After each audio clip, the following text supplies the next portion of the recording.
ये online webinar और कम कार्यशाला ये चल रही है सिनेमा के ऊपर व्याख्यान जो है श्रृंखला पाश्चात्य सिनेमा उसका इतिहास और विकास इस विषय पर जो हम लोग रसपान कर रहे हैं और कल का दिन बहुत अद्भुत रहा। छोटे छोटे अपने नोट्स भी बना रहा था तो उनमें बड़े बड़े पॉइंट हैं। ईरानी सिनेमा शुरू हो गया, फिर उसके बाद वहां की डिप्लोमेसी पे आपने बात की, फिर लेंस के कंसेप्ट पे भी 1895 में कैसे पैसे के आधार पर भी शुरू हुआ, इस पर भी आपने प्रकाश डाला, है ना। और फिर एक 1905 के आसपास जो इजिप्ट का महान शहर पर क्या बदलाव रहे वो भी आपने बताया। फरवरी 1896 का जो घटना थी वो बहुत महत्वपूर्ण है भारतीय सिनेमा में। काला घोड़ा जो जगह है मुंबई के वहां पर, फिर गांधी जी, बहुत मजा आ रहा है, ये सेंटेंस से बड़ा प्रभाव पड़ता है सिनेमा की उनके जीवन पर। फिर पहली blockbuster film Ashok, Cannes film festival, Venice film festival, Chetan Anand, मतलब अद्भुत इतना मतलब 1.5 से 2 घंटे के व्याख्यान में आपने क्या क्या समेट दिया। England, Spain, Bharat, Poland, Romania, इन सबका सिनेमा में क्या परिवर्तन बदला। और महत्वपूर्ण चीज है सर ऐसा है कि एक एक घटना के जिक्र करने से हमें लगभग सिनेमा का एक कंसेप्ट समझ आ रहा है। अमेरिका सिनेमा पे भी बात आपने की और कैसे सेट और आपने डिवाइडेशन बताए हैं कि कमर्शियल सिनेमा बोले या आर्ट सिनेमा बोले, उनका मिला जुला राम गोपाल वर्मा भी आपने जिक्र किया सरकार के माध्यम से कि बनाने की चेष्टा की। और इंडियन सिनेमा में कौन कौन से लोग हैं जो आपने गुरविंदर का भी जिक्र किया, अन्य कोड़े का दान, उसमें जो लगभग बच्चों ने काम किया सर वो कुछ उसमें कुछ मेरे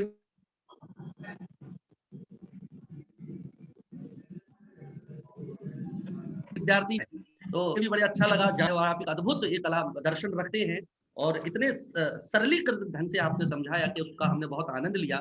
और मैं आज पुनः अपने संपूर्ण विभाग के परिवार के जितने बच्चे हैं उनकी तरफ से आपका पुनः स्वागत, वंदन, अभिनंदन करता हूँ। और पुनः आप आज से निवेदन करता हूँ कि आज ही हम चातक की तरह बैठे हैं और सर आप तो सुनाएंगे, हम सुनेंगे और बहुत अच्छे से उसका अध्ययन कर, मनन कर, चिंतन आगे बढ़ेंगे। और दूसरे सत्र जब आप कहेंगे, जब आप की आज्ञा प्राप्त होगी तो हम बच्चों के क्वेश्चन लेंगे। तो पुनः निवेदन करती हूँ, आपका सदवंदन अभिनंदन करते हुए सर मैं अब आपको समर्पित करता हूँ ये ऑनलाइन माध्यम। सर शुक्रिया जी। सर एक छोटी सी बात कहना चाहूंगा सर। वैसे तो मीटिंग नहीं खत्म होगी 40 मिनट्स में, बट जूम का अभी भी मेल आया है कि अपडेट हुआ है रात को, तो इन केस अगर हो जाए तो सेम लिंक पे सब दोबारा ज्वाइन कर सकते हैं। बस ये एक नोट देना था मुझे। ठीक है ठीक है, वैसे तो नहीं ठीक होगी है जी, बट अगर होती है इन केस सर। हाँ लेकिन वो तो टेक्निकल चीज है, वो तो करना पड़ेगा। जी सर, बस थैंक यू सर। चलिए शुरू करते हैं। मैं सबसे पहले राजा मान सिंह तोमर विश्वविद्यालय ग्वालियर और उसके थिएटर विभाग और हिमांशु द्विवेदी और उनकी टीम का आभारी हूं कि उन्होंने मुझे यह अवसर प्रदान किया कि मैं सिनेमा के बारे और विश्व सिनेमा के इतिहास के बारे में आपसे थोड़ी बातचीत करूं। और आप देखिए कुछ ऐसी विश्व सिनेमा के इतिहास में जो कि लगभग 100 साल का हमारा सिनेमा, 100 सवा 100 साल समझिए। 1895 में जब पहली फिल्म बनी तो 1995 और 25 साल, 125 साल हो रहे हैं इस विधा को इस समय। और इस समय इस दौरान जितनी भी महान फिल्में कुछ बनी हैं और जो फिल्मकार हैं कल के मेरी बातचीत में छूट गए थे, उनके बारे में हम सिलसिलेवार ढंग से चर्चा करते हैं। और आप देखिए कि ये चर्चा 1941 से शुरू होती है। और वो जो जिस फिल्म का मैं नाम बता रहा हूं, इसलिए मैं कहता हूं कि प्रतिभा का जो विस्फोट है वो 25 साल में हो चुका होता है। 20 से 25 साल की जो उम्र होती है नौजवानों की, उस समय वो अपना सर्वश्रेष्ठ कर चुके होते हैं। बाद में उसी की पुनरावृत्ति होती रहती है और उसी को हम आगे बढ़ाते रहते हैं।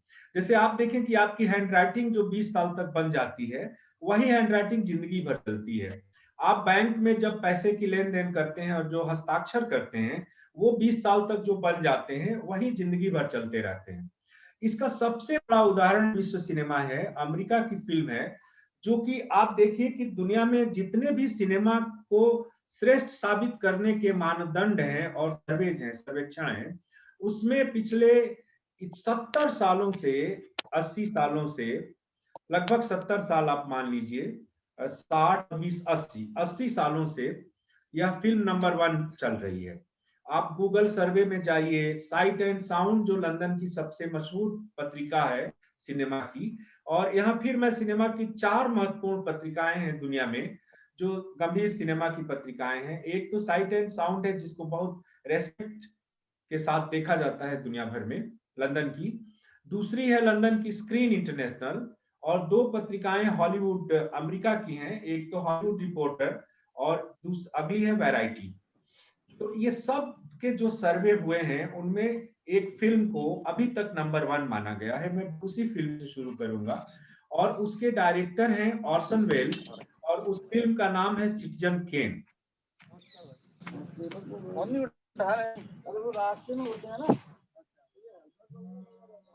प्लीज अपना माइक सभी म्यूट करें प्लीज। हाँ, तो सिटीजन केन 1941 में बनती है, और ऑर्सन वेल्स ने चार्ल्स फॉस्टर केन का किरदार निभाया था, और खुद भी वो लीड रोल में वही थे। और विश्व सिनेमा में जंप कट जो एडिटिंग में आया वो सिटीजन केन से आया। जैसे मैंने बैटलशिप पोटेम्किन के बारे में मोन्टाज टेक्निक का जिक्र किया था जो रूस के सर्जेई आइजेंस्टाइन की फिल्म थी, उसी तरह ऑर्सन वेल्स में जंप कट। ये जंप कट कैसे आता है? मान लीजिए ऑर्सन वेल्स की 3 पत्नियां हैं और तीनों के साथ अलग अलग उसके संवाद हैं। तो जैसे टेबल, नाश्ते की टेबल पर एक तरफ ऑर्सन वेल्स बैठा है, दूसरी तरफ उसकी पत्नी बैठी है। तो अब पहला ऑर्सन वेल्स कोई पूछता है और उसकी पहली पत्नी जवाब देती है, तो दूसरा जो डायलॉग होता है उसमें जंप कट में लेकर ऑर्सन वेल्स की दूसरी पत्नी कोई सवाल पूछती है, फिर ऑर्सन वेल्स जवाब देता है, फिर वहां से जंप कट में आता है तो ऑर्सन वेल्स तीसरी पत्नी से पूछता है। तो ये 3 अलग अलग कालखंडों को जंप कट के माध्यम से सिनेमा में पिरोया गया था।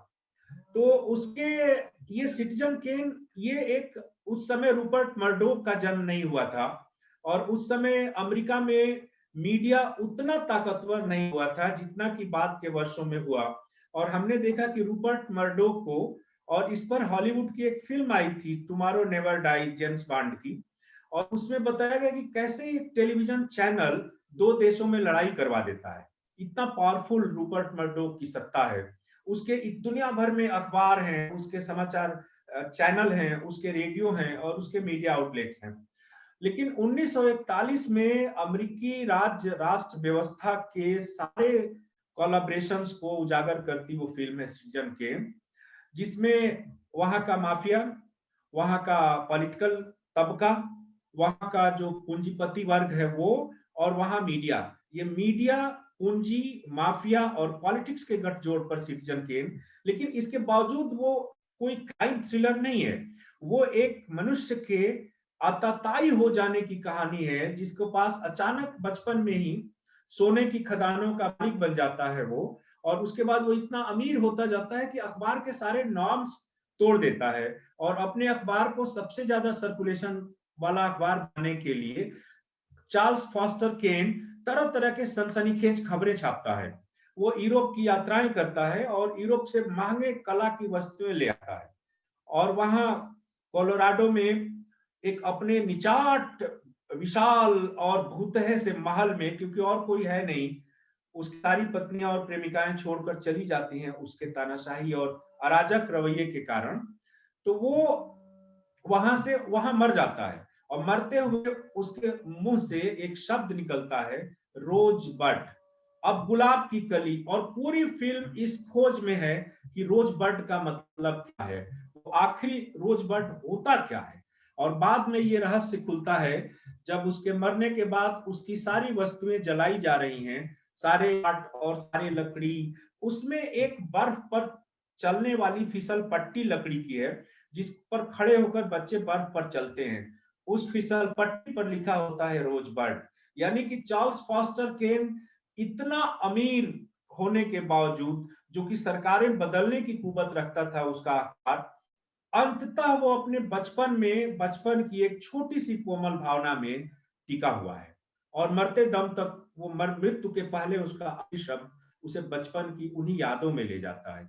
सिटीजन केन कमाल की फिल्म है, अद्भुत फिल्म है, और मीडिया के और आर्ट के स्टूडेंट्स को जरूर उसको देखना चाहिए। वो हमें बताती है कि अचानक आसानी से मिल गया पैसा और सत्ता और अहंकार आपको कितना दूर तक एक ऐसी सुरंग में ले जा सकता है जहां से आपकी वापसी संभव नहीं है। तो ये सिटीजन केन महान फिल्म है और वर्ल्ड की हिस्ट्री में लगभग वो अभी तक अजेय फिल्म मानी जाती है। अब एक दूसरा फिल्मकार है जब जिसकी मुझे याद है कि मैं उन दिनों जनसत्ता में काम करता था, और जब उनकी डेथ हुई थी तो हिंदुस्तान के 500 अखबारों में एडिटोरियल लिखे गए थे उनकी श्रद्धांजलि में, और उनको सिनेमा का खुदा माना गया, और इसलिए माना गया कि उन्होंने हमेशा धार्मिक विश्वासों पर सवाल उठाए। उस फिल्मकार का नाम है बर्गमैन, इंगमार बर्गमैन, और वो स्वीडन के थे। और इंगमार बर्गमैन ने बहुत सारी फिल्में बनाई। उन्होंने 5 शादियां की, 8-10 उनकी प्रेमिकाएं रही, और वो जब वो मरे थे तो एक स्वीडन के टापू पर अपनी आखिरी पत्नी के साथ थे, और वहां पर उनके उनके निधन का समाचार जैसे ही पूरी दुनिया में आया, सारी दुनिया में शोक की लहर फैल गई थी, क्योंकि इतना बड़ा फिल्मकार। और उन्हीं की संगिनी थी लिव उलमान। लिव उलमान को बाद में यूएनओ ने अपना ब्रांड एम्बेसडर बनाया था, और लिव उलमान बर्गमैन की सबसे चहेती अभिनेत्री थी। लेकिन बर्गमैन ने क्या इंट्रोड्यूस किया और कैसे किया, इसको जानने की जरूरत है। मैं सिर्फ उनके एक फिल्म का उदाहरण दूंगा। हालांकि उनकी प्रतिनिधि फिल्म वाइल्ड स्ट्रॉबेरीज मानी जाती है, लेकिन मैं उनके एक फिल्म का उदाहरण दूंगा। जब लंदन में उसका प्रीमियर हुआ था तो दुनिया भर के लोग उस प्रीमियर को देखने के लिए हवाई जहाज से पहुंचे थे। उस फिल्म का नाम है seventh seal, the seventh seal. और इस सेवेंथ सील में ये दुनिया की पहली फिल्म है जिसमें मृत्यु एक चरित्र के रूप में उभरता है। डेथ एक चरित्र है वहां, वो मनुष्य के रूप में एक लवादा ओढ़े हुए वो चरित्र है, और पूरी फिल्म में वो दिखाई देता है हमें। बाद में प्रसन्ना ने भारतेंद्र हरिश्चंद्र के जीवन के आखिरी 72 घंटों पर एक नाटक किया था राष्ट्रीय नाट्य विद्यालय के रंगमंडल के साथ, बहुत पहले, 15 साल पहले। उस नाटक का नाम था सीमा पार, और सीमा पार में एक मृत्यु एक कैरेक्टर के रूप में दिखाई दिया है। तो वही मैं तब तक बर्गमैन की सेवेंथ सील देख चुका था, और मैंने प्रसन्ना जी से पूछा था कि क्या आपको ये प्रेरणा बर्गमैन की सेवेंथ सील से मिली, जिसमें मृत्यु एक चरित्र के रूप में है। दोस्तों, आप देखिए कि अब वो क्या कहानी है। कहानी सिर्फ छोटी सी ये है कि वर्ल्ड वार हो चुका है, सारा यूरोप तबाह है, और एक सैनिक, एक साधारण सैनिक जैसे तैसे वर्ल्ड वार से बच गया है, उसकी जान बच गई है, और वो अपने घर लौटना चाहता है, अपने बीवी बच्चों के पास लौटना चाहता है। जब वो लौट रहा होता है युद्ध से अपने घर, तो उसको रास्ते में एक मृत्यु मिलती है, डेथ मिलता है, और मृत्यु कहती है कि तुम्हारा वक्त खत्म हो गया है और अब तुम्हें मुझे मेरे साथ चलना होगा। वो कहता है कि मैं महीनों से युद्ध में परेशान हूं, लड़ाई लड़ता रहा हूं, और मैं अपने घर परिवार से दूर हूं, तुम मुझे एक बार मेरे बीवी बच्चों से मिल लेने दो। तो वो जो डेथ है, मृत्यु है, वो उसके साथ एक शर्त लगाता है कि चलो हम शतरंज की बाजी खेलते हैं, और जब तक तुम इस शतरंज की बाजी भी खेलते रहेंगे और हम चलते भी रहेंगे तुम्हारे घर की ओर, जब तक तुम ये शतरंज की बाजी मुझसे जीतते रहोगे, तब तक तुम्हारी जान बची रहेगी, तुम्हारी सांसें चलती रहेंगी, तुम्हारा प्राण बचा रहेगा। अब मृत्यु के साथ उस सैनिक की शतरंज की बात विषाद बिस जाती है, और वो इतना जिजीविसा और जिंदगी से भरा हुआ सैनिक है कि वो किसी भी कीमत पर वो बाजी हारना नहीं चाहता, और वो मृत्यु को परास्त करता हुआ अपने घर के बिल्कुल करीब पहुंचने वाला है। उस दिन क्या होता है कि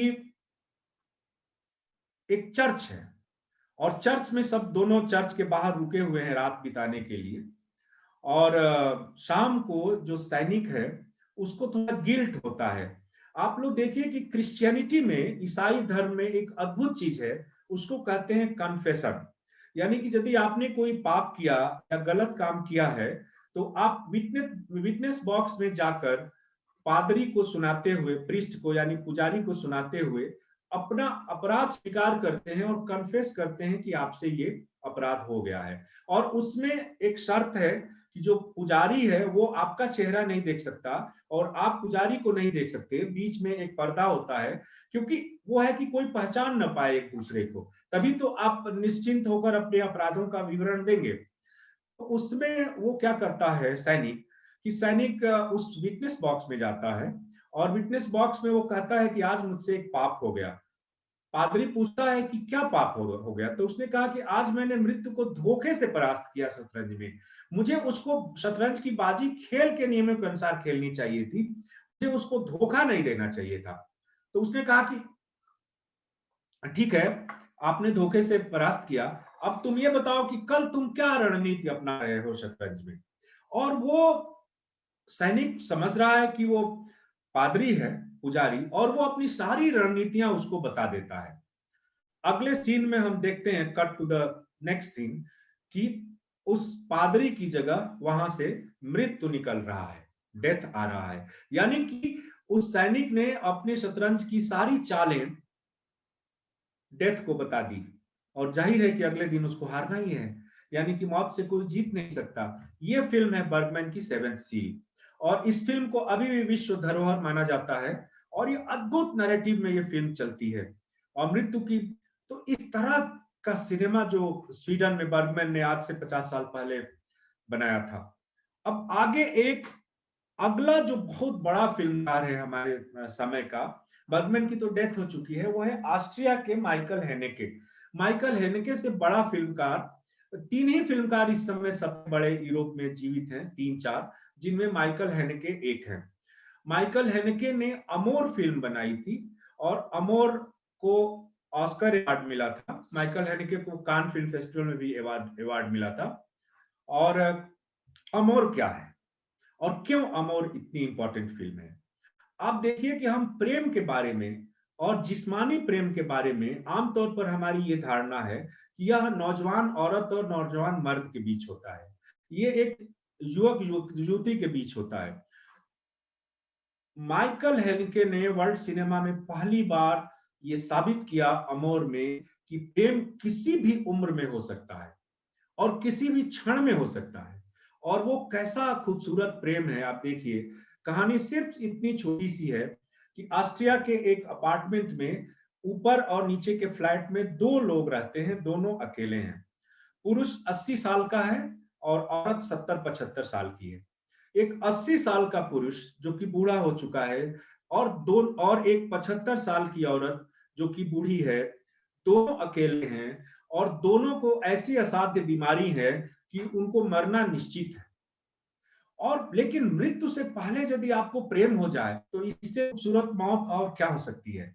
और एक बूढ़े, दो अज्ञात, अकेले, मृत्यु के कगार पर पहुंच चुके, असाध्य बीमारी से ग्रस्त दो बूढ़े इंसानों के बीच जो प्रेम का कथानक बुना है माइकल हेनेके ने, वो कमाल का है। और इसलिए उसको कान में भी बेस्ट फीचर फिल्म का अवार्ड मिला, और ऑस्कर अवार्ड मिला उसको, विदेशी भाषा की सर्वश्रेष्ठ फिल्म का ऑस्कर अवार्ड मिला। मैं दोस्तों ये अवार्ड की चर्चा इसलिए करता हूं कि दुनिया में जो कान फिल्म फेस्टिवल और ऑस्कर अवार्ड हैं, वो बाय एंड लार्ज ईमानदारी से दिए जाते हैं, और जो उस साल का सर्वश्रेष्ठ सिनेमा होता है उनकी क्राइटेरिया में उनको वो अवार्ड मिलते हैं। ये और एक चौथा फिल्मकार है जो कि अभी जीवित है, और जिसको कैन फिल्म फेस्टिवल में हिटलर के पक्ष में एक शरारत भरी टिप्पणी के कारण बैन कर दिया गया था, लेकिन वो जीनियस फिल्मकार है जिसको हम लोग फिल्म अप्रिसिएशन में और एफटीआई कोर्स में पढ़ते रहे हैं। उसका नाम है लार्स वान ट्रियर। लार्स वान ट्रियर डेनमार्क के फिल्मकार हैं, और उनकी dancers in the dark classic film मानी जाती है। लेकिन लार्स वान ट्रियर ने कुछ विवादास्पद फिल्में भी बनाई हैं, जैसे उन्होंने औरतों के सेक्स और उसके अतिरंजनाओं को लेकर एक फिल्म, 5.5 घंटे की फिल्म थी, 2 भागों में। मैंने उसको 5.5 घंटे बैठकर देखा था, और बहुत धीरज चाहिए उसको, जहां क्योंकि शुरू में आपको लगेगा कि ये पोर्नोग्राफी है, लेकिन जैसे जैसे वो फिल्म आगे बढ़ती है और उन स्त्रियों की कहानियां आगे बढ़ती हैं, आप उनसे सहानुभूति रखने लगते हैं। वो फिल्म है निम्फोमैनियक। निम्फोमैनियक उसको कहते हैं जो औरतें सेक्स के लिए पागल रहती हैं, लेकिन वो एक 5.5 घंटे की फिल्म। लेकिन मैं अभी जो लार्स वान ट्रियर की फिल्म की चर्चा करने जा रहा हूँ, कान फेस्टिवल में जब उसकी ओपनिंग थी और हमने ट्रियर के साथ वो फिल्म देखी थी, तो उसमें बहुत सारे लोग इतने रिपल्सिव हो गए कि वो सिनेमा हॉल से बाहर जाकर बाथरूम में उल्टियां करने लगे, क्योंकि उसमें ऐसे ऐसे दृश्य थे हत्या के, निशंस हत्या के। उस फिल्म का नाम है, अच्छा उस फिल्म का नाम है the house that Jack built. ये 1970 में न्यूयॉर्क में एक सीरियल किलर हुआ जो लगातार औरतों की हत्याएं करता था, उस पर वो फिल्म है। और उस पर मैंने जब रिव्यू लिखा था जनसत्ता में और हिंदुस्तान के अखबारों में, तो मुझे वीरेन डंगवाल की कविता की लाइनें याद आई थी, उसी से मैंने हेडिंग लिया था उसका। और उस रिव्यू को डेनिश भाषा में हमारे एक जर्नलिस्ट दोस्त ने ट्रांसलेट किया था और फिर लार्स वन ट्रियर को रिव्यू भेजी गई थी। लार्स वन ट्रियर उस रिव्यू को पढ़कर बहुत खुश हुए थे और उन्होंने मुझे थैंक्स बोला था। तो वो उसमें मैंने लिया था कि वे हत्या को भी कला में बदल देते हैं। आप देखिए कि हत्या जो एक चीज है उसको आर्ट में कोई कैसे बदल सकता है। ये तो दोनों निशंस चीजें हैं ना। आर्ट एक मनुष्यता की, खुशनुमा चीजों की और कला की चीज होती है, उसका हत्या से क्या लेना देना। लेकिन वे हत्या को भी कला में बदल देते हैं। जैसे वीरेन डंगवाल की कविता है ना कि राम सिंह किनकी रखवाली करते हो राम सिंह, ये बड़े शातिर लोग हैं, ये स्वयं रक्तपात करते हैं और मृत्यु का शोकगीत गाते हैं, ये बच्चों की नींद में डर की तरह शामिल होते हैं, ये हत्या को कला में बदल देते हैं। ये उसकी कविता उनकी थी वीरेन डंगवाल की। अब उसमें फिर उस क्या करता है वो जो सीरियल किलर है न्यूयॉर्क का, जैक जिसका नाम है, वो एक घर बनाना चाहता है। और वो घर क्या है कि वो लाशों का एक संग्रहालय बना रहा है अपने घर के तलघर में। और वो जब किसी औरत को फंसाता है, तो औरत को जब वो हत्या करता है, तो हत्या करने के बाद वो उस औरत को सजाता है बहुत अच्छे से, और फिर उसकी तरह तरह से विभिन्न एंगल से कलात्मक तस्वीरें खींचता है। उसकी लिपस्टिक ठीक करता है, उसके उसके दुपट्टे को ठीक करता है, उसके कान की बाली को ठीक करता है और उसको उसकी तस्वीरें खींचता है। और फिर उसकी लाश को लेकर गाड़ी में फेंक कर और अपने घर में आकर, और उसने इतना विभत्स डरावना लाशों का संग्रहालय। आप सोचिए कि म्यूजियम जो होते हैं वो कला के होते हैं, लाशों का म्यूजियम वो बनाता है। इंटरवल के बाद वो फिल्म एक दार्शनिकता और आध्यात्मिकता में चली जाती है, जहां हम ब्रह्मांड में जाते हैं, जहां उसका अपना सेल्फ आगे आता है। लेकिन एक बार तो वो मर्डर हो करके घर आ जाता है, मर्डर करके उस औरत का, और उसकी फोटो करके, जब उस जमाने में 71 में उस तरह के इलेक्ट्रॉनिक कैमरे नहीं थे कि आप अभी मोबाइल से क्लिक करें फोटो और वो तुरंत आप देख लें। उस समय तो एक रील होती थी, जो कि रील को आपको डार्क रूम में जाकर उसको प्रोसेस करके तब फोटो निकलती थी। तो जब वो डार्क रूम में फोटो निकलता है तो उसको लगता है कि ये फोटो कुछ सुंदर नहीं निकली है। वो दोबारा भागता है उस औरत के यहाँ जिसको उसने मारा हुआ है, और फिर उसको ठीक से सजाकर सोफे पर बिठाकर और तब एक कलात्मक तस्वीर खींचता है। ये लार्स वन ट्रियर की फिल्म है। तो ये अच्छा, अगला जो फिल्म मेकर है जिस पर कल मुझसे किसी ने पूछा भी था, रोमन पोलांस्की। रोमन पोलांस्की को 2000 में कान फिल्म फेस्टिवल का बेस्ट फिल्म का पाम डोर अवार्ड मिला था। और पोलांस्की ने बहुत सारी फिल्में बनाई हैं, जिनकी मास्टरपीस फिल्म है सेकेंड वर्ल्ड वॉर पर the pianist. The pianist Polanski की सबसे महान फिल्म मानी जाती है। हालांकि पोलांस्की की जो आखिरी फिल्म मैंने 2-3 साल पहले कान में देखी थी, वो थी based on the true story. और उसमें एक राइटर की कहानी थी जिसको राइटर्स ब्लॉक हो जाता है, यानी कि जो सेलिब्रिटी राइटर है जिसके करोड़ों दीवाने हैं और जो करोड़पति है और करोड़ों में उसकी किताबें बिकती है, उसको एकदम अचानक सन से उसको कुछ सूझ नहीं रहा है, इसको राइटर्स ब्लॉक करते हैं। हम कभी अखबारों में काम करते हुए जब लिखते हैं तो हमें पहली लाइन नहीं सूझती है, तो पहली लाइन नहीं सूझती है तो हम उसको ब्लॉक करते हैं। हम कागज फाड़ने लगते हैं, लिखते जाते हैं, लेकिन सूझती नहीं है, अचानक सूझ जाती है। तो वो based on the true story, जिसमें उन्होंने सोशल मीडिया, इंस्टाग्राम, फेसबुक और बाकी चीजों का मजाक उड़ाया था। और पोलांस्की ने कहा था कि आज इतना शातिरपन और धोखा आ गया है सोशल मीडिया में कि कोई भी आपकी तस्वीर को गलत तरीके से पेश करके आपकी जिंदगी बर्बाद कर सकता है। तो पोलांस्की से हमारी मुलाकात हुई थी और उनसे बात हुई थी। हम लोग हिंदुस्तान में पोलांस्की को और माइकल हेनेके को लाना चाहते थे, लेकिन माइकल हेनेके हवाई जहाज पर नहीं चढ़ सकते, उनको फोबिया है। तो ऑस्ट्रिया के एम्बेसडर ने मुझसे कहा कि mister Rai, we can't invite him because he can't fly. तो मैंने कहा क्यों? तो उन्होंने कहा कि उनको हवाई जहाज से डर लगता है माइकल हेनेके को, तो कार से ही सफर करते हैं। अब कार से ऑस्ट्रिया से वो कैसे हिंदुस्तान आ सकते हैं? तो खैर काम तो यूरोप में तो कार से आप जा सकते हैं, आ सकते हैं। तो उसमें फिर अब यहाँ के बाद और उसमें पोलैंड के 2-3 और फिल्मकार हैं, जिसमें एक तो ये है रोमन पोलांस्की हैं, आंद्रे वाजदा के बारे में कल मैंने बात कर ली थी, और एक है क्रिस्तोफ किस्लावस्की। क्रिस्तोफ किस्लावस्की बहुत महान फिल्मकार माने गए, और इनकी 3 कलर्स फिल्म है और बहुत है, लेकिन जो हिंदुस्तान में सबसे पॉपुलर हुई, इन्होंने टेलीविजन के लिए 90 मिनट की 1.5 घंटे की 10 फिल्में बनाई थी। उस फिल्म का पहला जो हुआ था, जिसका एक घटिया संस्करण हिंदुस्तान में बना, जिसमें मनीषा कोइराला लीड रोल में थी। उस फिल्म के डायरेक्टर हैं शशिधर नायर, और उन्होंने नाम भी लिया, हूबहू नकल की, लेकिन वो तो पोर्नोग्राफी बना दी उन्होंने। उस फिल्म का नाम है short film about love. A short film about love 1988 की फिल्म है, और मैंने एफटीआई के फिल्म वाले कोर्स में इस फिल्म को देखा था और इस पर चर्चा की थी। अद्भुत फिल्म है शॉर्ट फिल्म अबाउट लव। उसी तरह उनकी दूसरी फिल्म है, जिसको हम कई फेस्टिवल में दिखा चुके हैं, ए शॉर्ट फिल्म अबाउट किलिंग। अब देखिए, ये किस्ताफ किस्लावस्की हैं, और एक और है जान जाकुब कोल्स्की, पोलैंड के बड़े फिल्म मेकर हैं इस समय, और जिनकी फिल्म का नाम है वेनिस। और वेनिस भी सेकेंड वर्ल्ड वार में है, और वेनिस का वो डायलॉग मैं नहीं भूल पाता कि एक जर्मन हिटलर का फौजी है, और एक दूसरा वहां इटली में खड़ा हुआ है, एक पियानो बजा रहा है एक नौजवान, और जर्मन ऐसे ही गुस्से में आकर उस पियानो बजाते हुए नौजवान को गोली मार देता है। तो एक छोटा 8 साल का बच्चा पूछता है कि मम्मी, वो जर्मन सैनिक भी तो क्रिश्चियन है और हम लोग भी क्रिश्चियन हैं, फिर वो हमें क्यों मार रहे हैं? अब इसका जवाब क्या है? और यही बात जब तारिक मसूद की फिल्म, बांग्लादेश की फिल्म थी, जिस पर बाद में हम बात करेंगे, द क्ले बर्ड।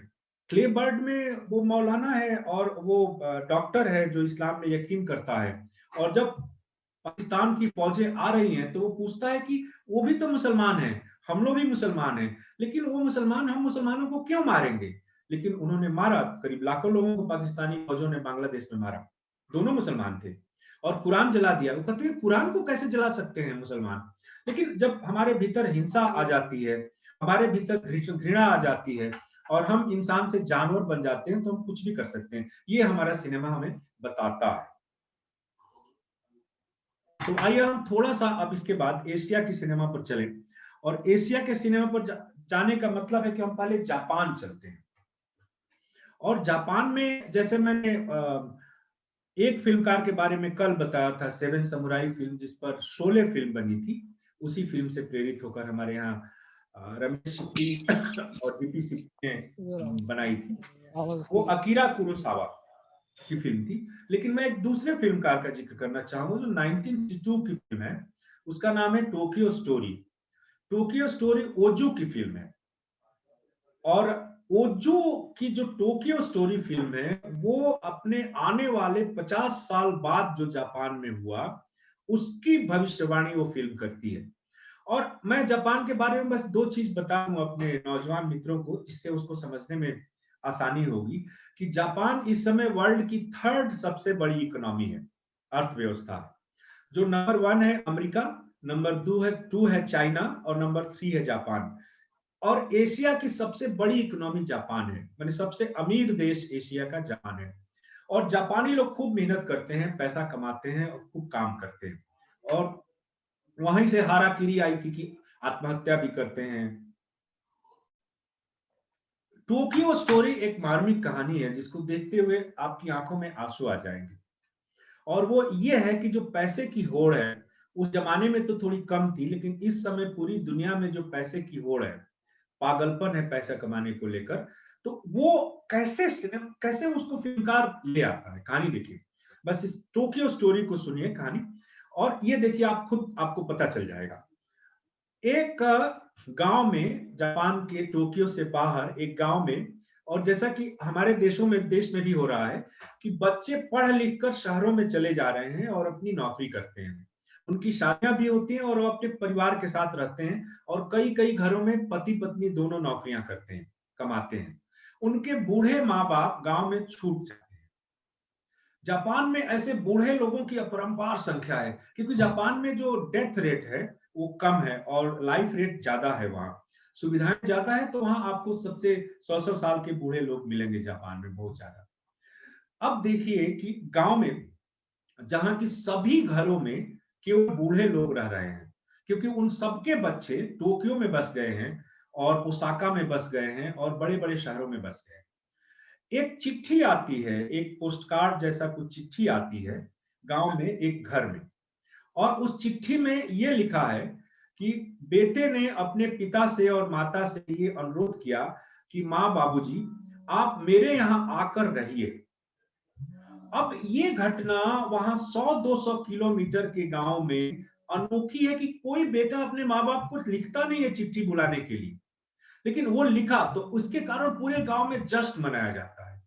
वो जो बूढ़ा परिवार है, वो बूढ़ा परिवार एक तरह से भोज देता है सारे गांव वालों को, देखो देखो मेरे बेटे ने मुझे बुलाया है, उसके लिए ये ऐसा है जैसे भगवान ने उसको बुला लिया है। तो उस तरह से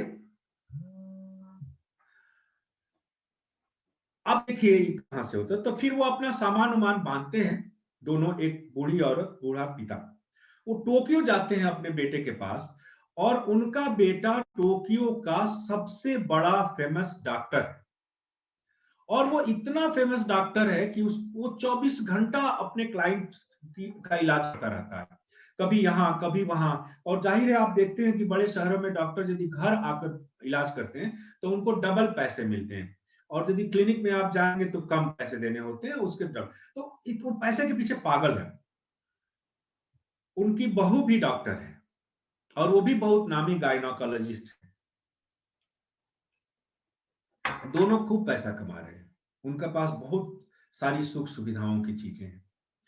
होता क्या है कि एक शाम मां की तबीयत बिगड़ने लगती है और तबीयत सीरियस हो जाती है, और बेटा और बहू दोनों क्लाइंट के पास कॉल पर गए हैं डॉक्टर इलाज करने और पैसे लेकर।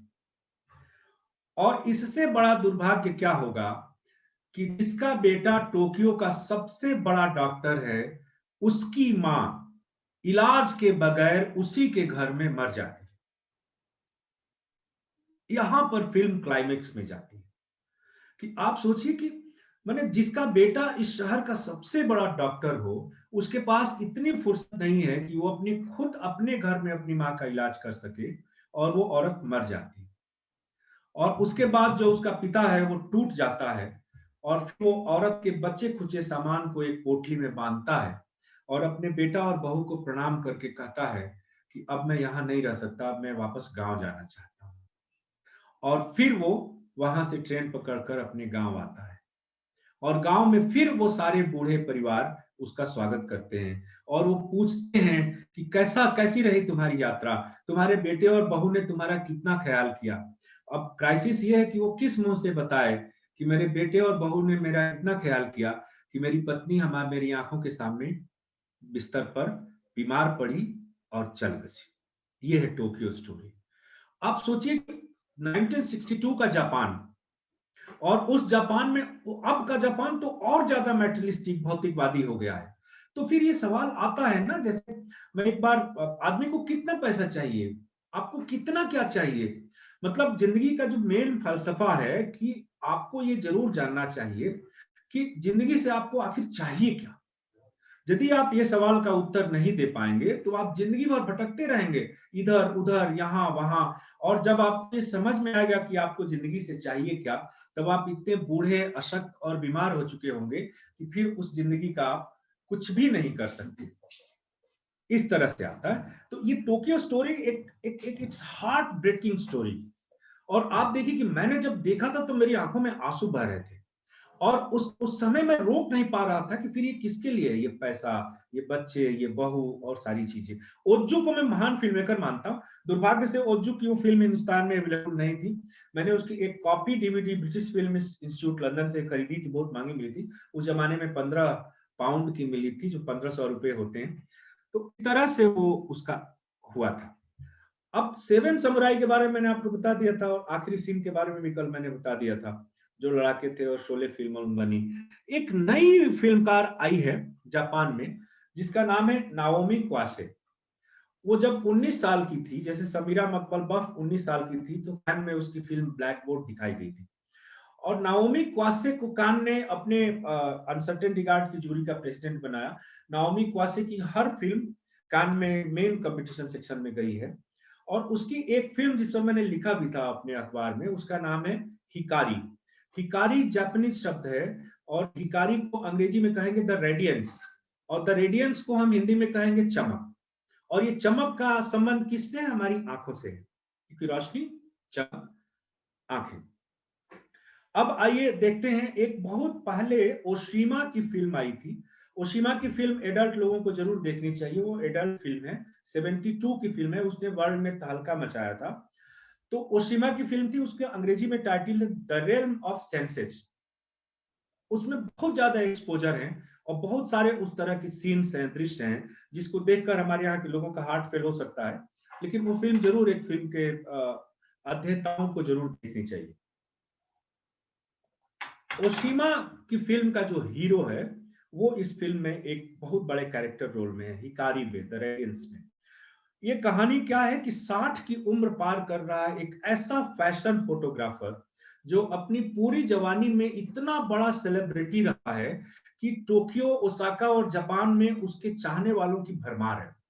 इतनी लड़कियां उस पर मरती हैं, इतने लोग उसके दीवाने हैं, लेकिन अब उसकी आंखों की केवल 5% रोशनी बची है। आप सोचिए, 95% विजन ही लॉस्ट, वो खो चुका है दृष्टि। और जापान में दोस्तों, मुझे उस फिल्म में देखिए, क्या मैं कहता हूं कि सिनेमा जितना पढ़ा देता है हमें, उतना किताबें और मीडिया हमें नहीं पढ़ा पाता। मैंने पहली बार देखा जिंदगी में हिकारी को देखते हुए कि जापान में एक नई टेक्नोलॉजी आई है सिनेमा हॉल में, कि वहां अंधे लोगों के लिए अलग से स्क्रिप्ट लिखने का एक रोजगार बढ़ा है। यानी कि जो अंधे लोग हैं वो दृश्य नहीं देख सकते, वो केवल सुन सकते हैं। तो जितने फिल्में जापान में रिलीज हो रही हैं, उसमें एक उसकी दोबारा एक स्क्रिप्टिंग होती है, जिसमें कई नौजवान उसमें लिखते हैं, जो वॉइस ओवर कमेंट्री उसकी लिखते हैं कि दृश्य क्या हो रहा है स्क्रीन पर, ताकि अंधे लोग अपना बैठकर वो सुनते हुए कल्पना करके, यदि वो बाय बर्थ ब्लाइंड नहीं है तो, और यदि है तब भी वो सुनकर उसका आनंद उठा सके। एक 21 साल की लड़की उसी तरह की स्क्रिप्ट लिखने में अपना कैरियर आजमा रही है, और उसको 60 साल के उस बूढ़े, लगभग अंधे हो चुके celebrity, past celebrity fashion photographer से इश्क हो जाता है। और कमाल क्या है फिल्म का कि क्योंकि उसको 5% ही रोशनी उसकी बची है उसकी आंखों में, तो नाओमी क्वासे ने अपने सिनेमेटोग्राफर को ये इंस्ट्रक्शन दिया कि कैमरे के लेंस को 95% ब्लाइंड कर दिया जाए, और कैमरे का लेंस केवल 5% देखे दुनिया को और दृश्यों को। यानी कि वो यदि उस फोटोग्राफर के एंगल से वो दिखाना चाहती है, तो हमारी दुनिया केवल 5% की रोशनी में दिखनी चाहिए। और उसी तरह से फिल्म ग्रो करती है। और चूंकि जो ब्लाइंड लोग होते हैं, आप लोग, पता नहीं आप लोगों ने कभी ब्लाइंड लोगों को देखा है कि नहीं, उनके पास एक गजब की सेंसिबिलिटी होती है, वो एडजस्ट करते हैं, वो महसूस कर लेते हैं। जैसे ईश्वर कहते हैं ना, हमारे भगवान का ये कहा जाता है हमारे साइकोलॉजी में भी, कि एक क्षतिपूर्ति व्यवहार होता है, कंपनसेटरी ताकत होती है, कि यदि कोई एक अंग आपका खराब हो जाता है तो दूसरा अंग उसकी पूर्ति करता है। तो उसी तरह हिकारी एक फिल्म है, आप कभी देखिए हिकारी के बारे में और रेडियंस के बारे में। पूरी फिल्म जिस तरह से जाती है और सपनों में जाती है, फिर जाकर उसके पास्ट में ले जाती है और वहां से लेकर वो ले आती है। यानी कि सिनेमा में, वर्ल्ड सिनेमा में जो विचारों का आविष्कार हो रहा है, वो कभी रिपीट नहीं करते किसी भी चीज को, और ना किसी की नकल करते। और जापान की बात मैं क्यों कर रहा हूं, जैसे मैंने कहा कि वो दुनिया की 3rd सबसे बड़ी इकोनॉमी है और इतना अमीर देश है, लेकिन वहां गरीबी कैसे पसर रही है, यदि कोई फिल्मकार अपने कैमरे में उसकी ओर देखता है तो बहुत महान काम कर रहा है। क्योंकि ये जो चमक दमक की दुनिया है, उसके पीछे का अंधेरा दिखाने का काम हमारा सिनेमा करता है, ताकि हम थोड़े से सेंसिटिव बने। अभी जो हिंदुस्तान में भी वो फिल्म रिलीज हुई थी, और बाहर भी कान में उसको बेस्ट फिल्म का अवार्ड मिला था 2018 में। 2019 में तो पैरासाइट को मिला, 18 में मिला था। उस फिल्म का नाम है शॉपलिफ्टर। ये कोरेईडा हिरोकाजो की फिल्म है शॉपलिफ्टर। अच्छा, मुझे भी नहीं पता था कि जापान में ऐसे बच्चे हैं जो अपने परिवार का भरण पोषण करने के लिए स्टोर्स में जाते हैं, जो प्रोविजनल स्टोर्स होते हैं, डिपार्टमेंटल स्टोर्स होते हैं, और वहां से वो चीजों को चुराते हैं। और चूंकि बच्चे भागने में और दौड़ने में तेज होते हैं, तो वहां से अपने पेट शर्ट के भीतर डालते हैं और भाग जाते हैं, बीच से निकल जाते हैं। इसी में देखिए बच्चा, फिर मैं बच्चे की अवधारणा को जोड़ूंगा 1948 की फिल्म डिसिका, विटोरियो डेसिका की बाइसिकल थीव्स के बच्चे थे, क्योंकि वर्ल्ड सिनेमा में पहली बार बच्चा वहां से आता है। और फिर हम उसके इतने साल बाद शॉपलिफ्टर में एक बच्चे की बात कर रहे हैं, और उसके बीच में 1955 में सत्यजीत रे की अपू ट्रायलॉजी में वो बच्चा आता है। और आगे मैं जब ईरान की अब्बास किरोस्तामी की बात करूंगा, where is the friend's home, उसमें भी वो बच्चा ही है, और माजिद मजीदी की फिल्मों में भी बच्चा है। तो इस तरह से अब वो बच्चा भागता है, और वो बच्चा क्या है, उसका ओरिजिनल पिता का अपना बच्चा नहीं है। वो एक अनाथ की तरह रात को 11 बजे ठंड से कम कपाते हुए झोपड़पट्टी के बाहर वो मिला था बच्चा, और वो उसको ले आया था क्योंकि उसकी माँ के बारे में, पिता के बारे में कुछ नहीं था। उसने उसको घर में रखा, पाला पोसा, और उसको अपने बच्चों के साथ ट्रेंड किया ताकि वो शॉप लिफ्टिंग कर सके, चुरा सके, सामान चुरा सके। चलिए, उसमें कट टू द सीन की, उसमें होता है कि एक शॉप से वो सामान चुराते हुए पुलिस उसका पीछा करती है, और वो एक फ्लाईओवर है, फ्लाईओवर के पुल से जंप कर उसका पैर फिसलता है और नीचे गिर जाता है, और गिर जाता है तो पकड़ा जाता है। पकड़ा जाता है तो ये सवाल जवाब होता है कि जब ये बच्चा स्कूल क्यों नहीं जाता, ये यहाँ क्या कर रहा है, ये कैसे चोरी करेगा। जापान में ये सब गुनाह है, वहां के हर बच्चे को शिक्षा मिलनी चाहिए। दुनिया के हर देश में है, केवल हमारे हिंदुस्तान में नहीं है, क्योंकि हिंदुस्तान में हम किसी की परवाह नहीं करते। इसलिए हिंदुस्तान में हमारे बच्चे बीमार पड़ते हैं, मरते हैं, भीखमंगे होते हैं, झोपड़पट्टियों में आते हैं, वो सब ठीक है। लेकिन दूसरे देशों में ऐसा नहीं होता, वहां बच्चों के बहुत अधिकार है। तो खैर, तो वहां से फिर अब जो अथॉरिटी है शहर की, वो उसको एक बोर्डिंग स्कूल में ले जाती है, और उसका पिता बुझे मन से, और बच्चा जाना नहीं चाहता अपने उस मैंने दत्तक या पालक पिता को छोड़कर। और आखिरी सीन देखिए, और फिर मैं आपको विक्टोरियो डेसिका के आखिरी सीन की याद दिलाऊंगा, बाइसिकल थीफ का। कि आखिरी सीन में वो सड़क पर, वो एक बस है। अच्छा, वहां की जो बसें होती है ना, वो दरवाजा बंद हो जाता है, शीशे की खिड़कियां दरवाजे खुली नहीं रहते हैं।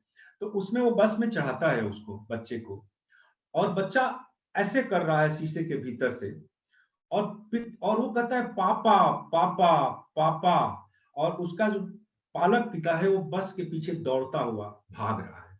यही वो फिल्म खत्म होती है। ठीक विक्टोरियो डेसिका की फिल्म बाइसिकल थीफ में वही सीन है, जब उसके पिता को लोग मार रहे हैं साइकिल चोरी के आरोप में, तब वो छोटा बच्चा पापा पापा कहता हुआ ऐसे, और उसका पापा पापा कहना जैसे लगता है कि पूरे ब्रह्मांड में एक कारुणिक संगीत गूंज रहा है। और फिर हम देखने वाले के मन में वो आता है कि देखो, यहाँ पर सिनेमा की सेंसिबिलिटी है, the fundamental sensibility lies here. तो ये जापान के जो मैंने 3-4 फिल्मकारों के बारे में, एक तो ओजू के बारे में आपको बताया, एक मैंने सेवन समुराई और अकीरा कुरोसावा के बारे में बताया, एक हिरोकाजू के बारे में बताया, और नाओमी क्वासे के बारे में बताया। ये 4 इतना जापान का ये काफी है। और उसके बाद जब आए, ये ईरान के बारे में मैं कल बहुत सारी बातें मैं कर चुका। ईरान के माजिद मजीदी वहां के सबसे पॉपुलर फिल्मकार हैं, और उनकी सबसे पॉपुलर फिल्म है चिल्ड्रन ऑफ हेवन। और चिल्ड्रन ऑफ हेवन, और ईरान के जो बहुत सारे, उससे पहले भी बहुत सारे लोग थे जिनको देश निकाला दे दिया गया है। ईरान में बहुत सारे फिल्मकारों को जेल में डाल दिया गया है, क्योंकि वहां एक कट्टर शासन है जो किसी भी आजादी और किसी भी खुलेपन के खिलाफ है। जबकि हमारे कुछ विद्वान ये मानते हैं कि यह अमेरिका का दुष्प्रचार है जो ईरान को बदनाम करने के लिए ऐसा किया जा रहा है। लेकिन हम जो सिनेमा की दुनिया में हम तो देख रहे हैं कि जैसे जफर पनाही, और सिनेमा कैसे क्रांति करता है। जफर पनाही की 2006 की फिल्म देखिए, ऑफ साइड। ऑफ साइड एक फिल्म है, 2006 में आती है, और उसके 10-12 साल बाद 2018 में जो फिल्म बता रही है, उतने पहले अब जाकर ईरान ने लड़कियों को फुटबॉल मैच देखने की आजादी दी है। और उसके बाद अब देखिए कि तो एक तो माजिद मजीदी वहां के सबसे पॉपुलर फिल्मकार हैं। माजिद मजीदी को ए.आर. रहमान और जी स्टूडियो पिछले 2 साल पहले बॉम्बे ले आए थे। उन्होंने एक फिल्म बनाई थी ईशान खट्टर को लेकर, और एक मलयालम की एक्ट्रेस है उनको लेकर। उसमें गौतम घोष ने भी काम किया था। द कलर ऑफ पैराडाइज ऐसे करके उनकी फिल्म थी। Beyond the clouds, beyond the clouds उनकी फिल्म थी। और आप देखिए beyond the clouds Majid Majidi ने यहाँ बनाई थी बॉम्बे में, और जिस तरह का मुंबई उस फिल्म में सिनेमेटोग्राफी में दिखता है, मुंबई आपने कभी देखी नहीं होगी जिंदगी में। जबकि उस फिल्म में कोई प्रकट वायलेंस नहीं है, क्योंकि ईरानी सिनेमा का जो पूरा ग्रामर है वो no sex, no violence, happy ending पर चलता है। उसी तरह से वहां कुछ नहीं, लेकिन ईरान में इतना सेंसरशिप ईरान में इतनी तगड़ी है और पावरफुल है, इसके बावजूद वो लोग दुनिया को झकझोर देने वाली फिल्में बना रहे हैं। और इसीलिए असगर फरहादी जो उसका नायक है, जिसको मैंने डिप्लोमेसी की बात कल की थी, कि उसकी 2 फिल्मों को 5 साल के अंतराल में ऑस्कर मिला। ऐसा रेयर होता है कि एक ही फिल्मकार को 5 साल के भीतर 2-2 बार ऑस्कर अवार्ड मिल जाए फॉरेन लैंग्वेज कैटेगरी में बेस्ट फिल्म की। तो उसमें एक तो वो है, असगर फरहादी के बारे में बता चुका हूँ, माजिद मजीदी के बारे में बता चुका हूँ। आज मैं अब्बास कियारोस्तामी और जफर पनाही के बारे में थोड़ी बात करूंगा। पहले जफर पनाही की बात कर लेते हैं। ऑफ साइड, थ्री फेसेस, बहुत सारी उनकी फिल्में हैं, पर्दे, टैक्सी, बहुत सारी उनकी फिल्में हैं। जफर पनाही की ऑफ साइड में होता यह है कि फुटबॉल का फाइनल मैच हो रहा है तेहरान में, बहुत बड़ा स्टेडियम है और ईरान जीतने वाला है, ऐसा कहा जा रहा है कि ईरान जीतेगा। अब जब ईरान जीतने वाला है तो पूरा देश खुशी से झूम रहा है, पूरा राष्ट्र कहता है कि ईरान जीत जाए। लेकिन अब वहां जफर पनाही ये सवाल उठाते हैं कि वहां की कुछ नौजवान लड़कियां जो कॉलेज में पढ़ती हैं, वो इतनी दीवानी है फुटबॉल मैच के, और वो ईरान को जीतते हुए स्टेडियम में देखना चाहती हैं। प्रॉब्लम ये है कि ईरान में उस समय लड़कियों का फुटबॉल मैच देखना बैन था, वो नहीं देख सकती थी। वो लड़कियां क्या करती हैं कि अपना उत्साह नहीं रोक पाती, और बिल्कुल 18 साल से 22 साल की लड़कियां हैं, और वो लड़कियां अपना ड्रेस बदलती हैं, अपना मेकअप बदलती हैं, वो मर्दों का वेश धारण करके स्टेडियम के 3 चेकिंग पॉइंट्स को क्रॉस कर जाती हैं। जब आखिरी गेट पर वो पकड़ ली जाती है, जहां की स्टेडियम में भीतर जाना है, अब पकड़ ली गई हैं और वहां से वो वापस उनको नहीं ले जाया जा सकता, क्योंकि लाखों लोगों की भीड़ है, सब कुछ है। अब वही स्टेडियम के, आपने देखा होगा कि जो स्टेडियम का स्ट्रक्चर होता है, तो उसके नीचे बहुत सारी जगहें होती हैं पीछे, दीवार के पीछे, वहां उनको एक अस्थायी जेल बनाई जाती है और जेल में उनको बंद कर दिया जाता है, चारों ओर से पुलिस का पहरा है। वो लड़कियां बेचारी उसी में, एक दीवार की जो झिर्री है छोटी सी, उसमें से मैच दिख रहा है, छोटी सी, एक लड़की के ऊपर दूसरी लड़की चढ़ती है और उसको देखती है, और वो भी उसको अनुमति कैसे मिली, क्योंकि लड़कियां थोड़ी सी चालाक भी होती हैं, तो वो अपने सिपाहियों को, भैया बाबू प्लीज मुझे देखने दो, एक एक झलक ले लेने दो, और वो भी पिघल जाते हैं बेचारे। वो सिपाही क्या है, सिपाही बहुत क्रिमिनल तो होते नहीं है, वो भी इंसान है, पिघल जाते हैं, उनको कहते हैं अच्छा यहाँ से देख लो। जफर पनाही सवाल उठाते हैं कि जो ईरान में राष्ट्रवाद है, नागरिकता है, देश महानता की बात करता है, क्या उसमें स्त्रियों की भागीदारी है कि नहीं है? क्या लड़कियां ईरान की नागरिक हैं कि नहीं, जो 50% हमारी औरतों की आबादी है? आप उसको माइनस करके और जश्न कैसे आप मना सकते हैं ईरान में जीत का? निश्चित उस फिल्म में ईरान जीतता है, और वो एक्चुअल फुटेज फिल्माई गई है फुटबॉल के फाइनल मैच का। उसके बाद उनको बस में ले जाया जा रहा है कि अब इनका क्या करें। तो अब चूंकि तो खुशी का माहौल है, जश्न है, रात के 8-9 बजे के करीब जब शहर से वो बस गुजरती है, तो सारे लोग मिठाइयां बांट रहे हैं, कैंडल जला रहे हैं, पटाखे छोड़ रहे हैं। उसी में एक भीड़ है शहर की जो बस में घुसती है और वो लड़कियों को मिठाइयां बांटती है, कैंडल देती है और उनको आजाद करा कर ली जाती है। ये जफर पनाही की फिल्म 2006 में आई, और 2018 में ईरान की सरकार को बाध्य होकर ये परमिशन देनी पड़ी कि अब कानून पास करना पड़ा पार्लियामेंट में कि ईरान में लड़कियां सिनेमा देख सकती हैं। अब आते हैं अब्बास कियारोस्तामी पर। अब तक जो फिल्मकारों की मैंने बात की उसमें निकी करीमी है और बहुत सारे और लोग हैं, वो लोग एक पॉपुलर इमोशनल मेलोड्रामा रचते हैं। लेकिन अब्बास कियारोस्तामी अकेले ऐसे फिल्मकार हैं जो क्वालिटी और इंटेलेक्ट जानरा के फिल्मकार हैं। और अभी जब सत्यजीत रे की डेथ हुई थी, तो सत्यजीत रे की डेथ के बाद अकीरा कुरोसावा बहुत डिप्रेशन में चले गए थे, और तभी अकीरा कुरोसावा ने अब्बास कियारोस्तामी की फिल्म देखी, where is my the friend's home. और अकीरा कुरोसावा का कोट है, मशहूर कोट है, कि सत्यजीत रे के मर जाने के बाद मैंने सोचा कि एशिया से सिनेमा का जनाजा उठ गया, लेकिन थैंक्स गॉड, ईश्वर ने हमें अब्बास कियारोस्तामी को भेज दिया उस कमी को पूरा करने के लिए। अब हम कह सकते हैं कि हमारे एशिया के सिनेमा का जनाजा अभी नहीं उठ सकता। ये कहा था अब्बास कियारोस्तामी के बारे में। मैं अब्बास कियारोस्तामी से मिला हूँ और उनकी जो आखिरी 2 फिल्में जो उन्होंने फ्रेंच और इटालियन को प्रोडक्शन में बनाई थी, जिसमें से जूलियट बिनोशे को बेस्ट एक्ट्रेस का कान में अवार्ड मिला था 2013 में, और वो सर्टिफाइड कॉपी, और वो अलग अलग तरह के आइडियाज को लेकर आते हैं। अब देखिए सर्टिफाइड कॉपी में वो कहते हैं, जैसे हम फोटो कॉपी कहते हैं, तो अब्बास कियारोस्तामी की फिलॉसफी है कि जिंदगी में कुछ भी ओरिजिनल नहीं होता, सब कुछ किसी न किसी चीज की नकल होता है, उतारा फोटो कॉपी होता है, जिसको हम अपने एक्सपीरियंस से सर्टिफाई करते हैं कि yes this is the truth. इसको सर्टिफाइड कॉपी कहते हैं, और उस वो फिल्म बनाते हैं उस तरह से। लेकिन मैं जिस अब्बास कियारोस्तामी की जिस 2-3 फिल्मों की चर्चा करना चाहता हूँ, वो बहुत इंपॉर्टेंट है। इंपॉर्टेंट इसलिए कि जब उनकी उनकी एक फिल्म थी क्लोजअप, और वहां के सबसे बड़े फिल्मकार उस समय के सेलिब्रिटी फिल्मकार थे, जिनका नाम है मोहसिन मकबल बफ। और मोहसिन मकबल बफ को ईरान ने देश निकाला दिया, तो ताजिकिस्तान और कई कई दूसरे देशों में जीते हुए फिल्में बनाते रहे। और उनकी बेटी समीरा मकबल बफ, और ये दोनों आए थे दिल्ली, बुलाया गया था उनको सिनेफैन में, हम लोगों ने उनका इंटरव्यू भी किया था।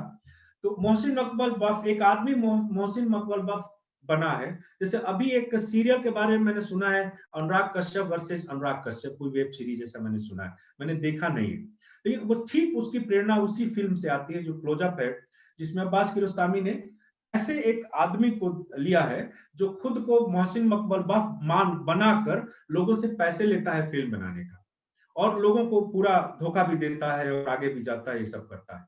तो उस पर क्लोजअप फिल्म उनकी आई थी। लेकिन टेस्ट ऑफ चेरी के पहले अब्बास कियारोस्तामी ने तरह तरह के काम किए, रोड पर पेंटिंग की, कहीं कहीं से रोजगार जुटाए, एड फिल्में की। लेकिन वो महान कब हुए, जब दुनिया में सिनेमा का जो सबसे बड़ा संस्थान है, न्यूयॉर्क का म्यूजियम ऑफ मॉडर्न आर्ट, तो न्यूयॉर्क वो जब आपको रिकॉग्नाइज करता है और आपका रिट्रोस्पेक्शन करता है, तो आप दुनिया के महान फिल्मकार मान लिए जाते हैं। मोमा ने 2006 में अब्बास कियारोस्तामी का रिट्रोस्पेक्शन किया था, और उसमें उनकी सारी फिल्मों को दिखाया गया था। अब where is the friend's home में क्या करते हैं अब्बास कियारोस्तामी, कि एक स्कूल है, स्कूल में एक बच्चा पढ़ता है 7-8 साल का, और बच्चे को होमवर्क उसका अधूरा है, तो वो अपने सहपाठी से उसकी नोटबुक लेता है उधार, और वो कहता है कि मैं आज शाम तक तुम्हें ये नोटबुक वापस कर दूंगा, क्योंकि कल तुम्हें भी स्कूल में ये नोटबुक दिखाना है। वो उसका साथी उसको नोटबुक दे देता है, बच्चा घर आ जाता है। घर आ गया, 12-1 बजे तक उसने घर आ गया, 2-3 बजे तक उसने अपना नोटबुक पूरा कर लिया, अपना होमवर्क कर लिया। फिर 4 बजे वो बच्चा निकलता है उस दोस्त को नोटबुक लौटाने, और उसके गांव, और 2 अलग अलग गांव के बच्चे हैं वो दोनों, और वो बच्चा अकेले एक नोटबुक लेकर निकलता है अपने दोस्त को उसको लौटाने। अब यहीं पर अब्बास कियारोस्तामी मैजिकल रियलिज्म में ले जाते हैं, और वो बच्चा रास्ता खो जाता है, और रास्ता खोकर बच्चा जिन जिन गलियों से और सड़कों से गुजरता है, जिन गांव, कस्बों, शहरों और कहाँ, वो लगता है कि पूरे ईरान का करीब करीब मैंने हजारों साल का कल्चरल रिफ्लेक्शन उसमें दिखाई देता है।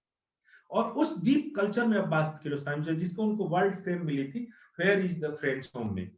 लेकिन टेस्ट ऑफ चेरी में वो क्या करते हैं कमाल, ये भी आप देखिए। और टेस्ट ऑफ चेरी में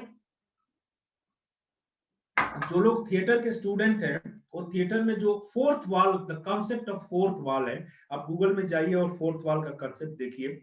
3 वॉल होती है ना स्टेज की, एक पीछे का वो कर्टेन होता है, दोनों इधर साइड की होती है, लेकिन एक फोर्थ वॉल होती है जहां ऑडियंस सामने प्रोसिजन थिएटर में बनती है। लेकिन ये फोर्थ वॉल एक कॉन्सेप्चुअल आइडिया है, तो उसको ले आते हैं। कैसे ले आते हैं टेस्ट ऑफ चेरी में? अब टेस्ट ऑफ चेरी में एक बहुत अमीर आदमी है शहर का, तेहरान का, जो अपनी जिंदगी से ऊब गया है, उसने खूब पैसे कमा लिए हैं, सारा कुछ सुख सुविधा कर दिया, और उसको अब जीवन निरर्थक लग रहा है, and he wants to suicide, मरना चाहता है, आत्महत्या करना चाहता है। लेकिन चूंकि मुसलमान है, और वो शिया मुसलमान है, कट्टर मुसलमान है, कट्टर तो ना कहें, मैंने एक धार्मिक आस्था वाला मुसलमान है, वो चाहता है कि वो मरना तो उसके लिए कोई मुश्किल नहीं है, लेकिन वो आदमी चाहता है कि उसका अंतिम संस्कार धार्मिक रीति रिवाज से कर दिया जाए। आप देखिए, मैंने कल भी इस बात की चर्चा की थी कि दुनिया के जितने धर्म हैं, चाहे हिंदू, चाहे मुस्लिम, चाहे ईसाई, यहूदी, सब में ये एक कॉमन बिलीफ है, विश्वास है कि मरने के बाद हमारा अंतिम संस्कार हमारी अपने धर्म की आस्था के अनुसार हो जाना चाहिए, तभी हमें मुक्ति मिलेगी। अब वो चलता है। अब उसके लिए वो क्या करता है, वो अब खोजता है किसी आदमी को जो उसके साथ शहर से बाहर उसकी गाड़ी में जाए, और वो जब अपना गले में फंदा डालकर आत्महत्या करे तो उसके ठीक से मैंने कुरान की आयतें पढ़ते हुए और धार्मिक तरीके से उसका अंतिम संस्कार कर दे। सबसे पहले उसको एक कुर्दिस्तान का एक ऐसा सिपाही मिलता है जिसका बेटा बीमार है, और वो पैसे के लालच में उसको कहता है कि हाँ मैं चलूंगा तुम्हारे साथ। अब आगे है कि वो सिपाही भी धार्मिक रूप से आस्थावान है, और वो उसको ये लगता है कि ये तो पाप है, कि इस्लाम के अनुसार आत्महत्या में साथ देना एक बहुत बड़ा पाप है।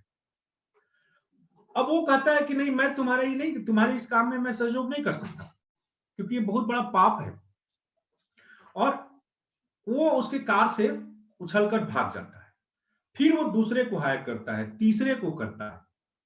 अचानक उसके बाद पूरे पर्दे पर एक अंधेरा छा जाता है। कुछ समय के लिए पिन ड्रॉप साइलेंस और डार्क, पूरा लगता है फिल्म खत्म हो गई।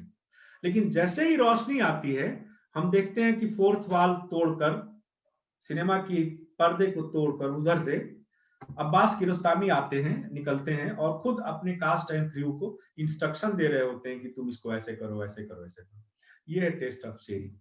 तो और अगली जो उनकी एक फिल्म है my sweet Sirin, my sweet Sirin में वो क्या करते हैं, वो ईरान की करीब 120 एक्ट्रेसेस को लेकर एक ऑडिटोरियम में बिठा देते हैं, और पर्दे पर कोई पुरानी प्रेम कथा राजकुमारी और राजकुमार की चल रही होती है।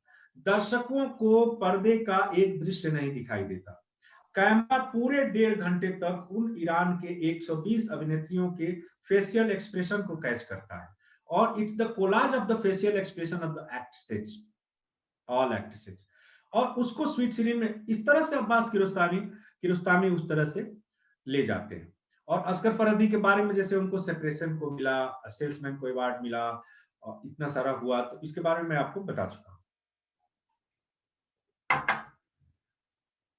अब आइए थोड़ा सा हम ईरान से बाहर निकलते हैं और एक और महान फिल्मकार के बारे में बात करते हैं जो हांगकांग के हैं।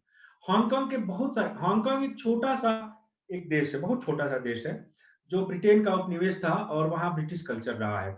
आप जानते हैं कि चाइना से ब्रिटेन की ट्रीटी हुई तो हांगकांग चाइना को दिया गया, और अभी पिछले साल भर से हांगकांग इसलिए चर्चा में रहा कि वहां डेमोक्रेसी को बहाल करने के लिए वहां के नागरिक आंदोलन कर रहे हैं, और चाइना ने जो वहां तानाशाही कायम की है और जो अपने कानून थोपे हैं हांगकांग के लोगों पर, उसका विरोध हो रहा है। लेकिन हांगकांग के 2-3 फिल्मकारों के बाद मैं वहां के एक ऐसे महान फिल्मकार की चर्चा करना चाहता हूं जो मेरा तो फेवरेट है ही। अमेरिका, यूरोप की पूरी युवा पीढ़ी उस फिल्मकार की दीवानी है, और वो भी आए थे दिल्ली, उनसे भी मिलने का अवसर मिला था मुझे, और उनका रिट्रोस्पेक्शन कई फिल्म फेस्टिवल्स में हो चुका है।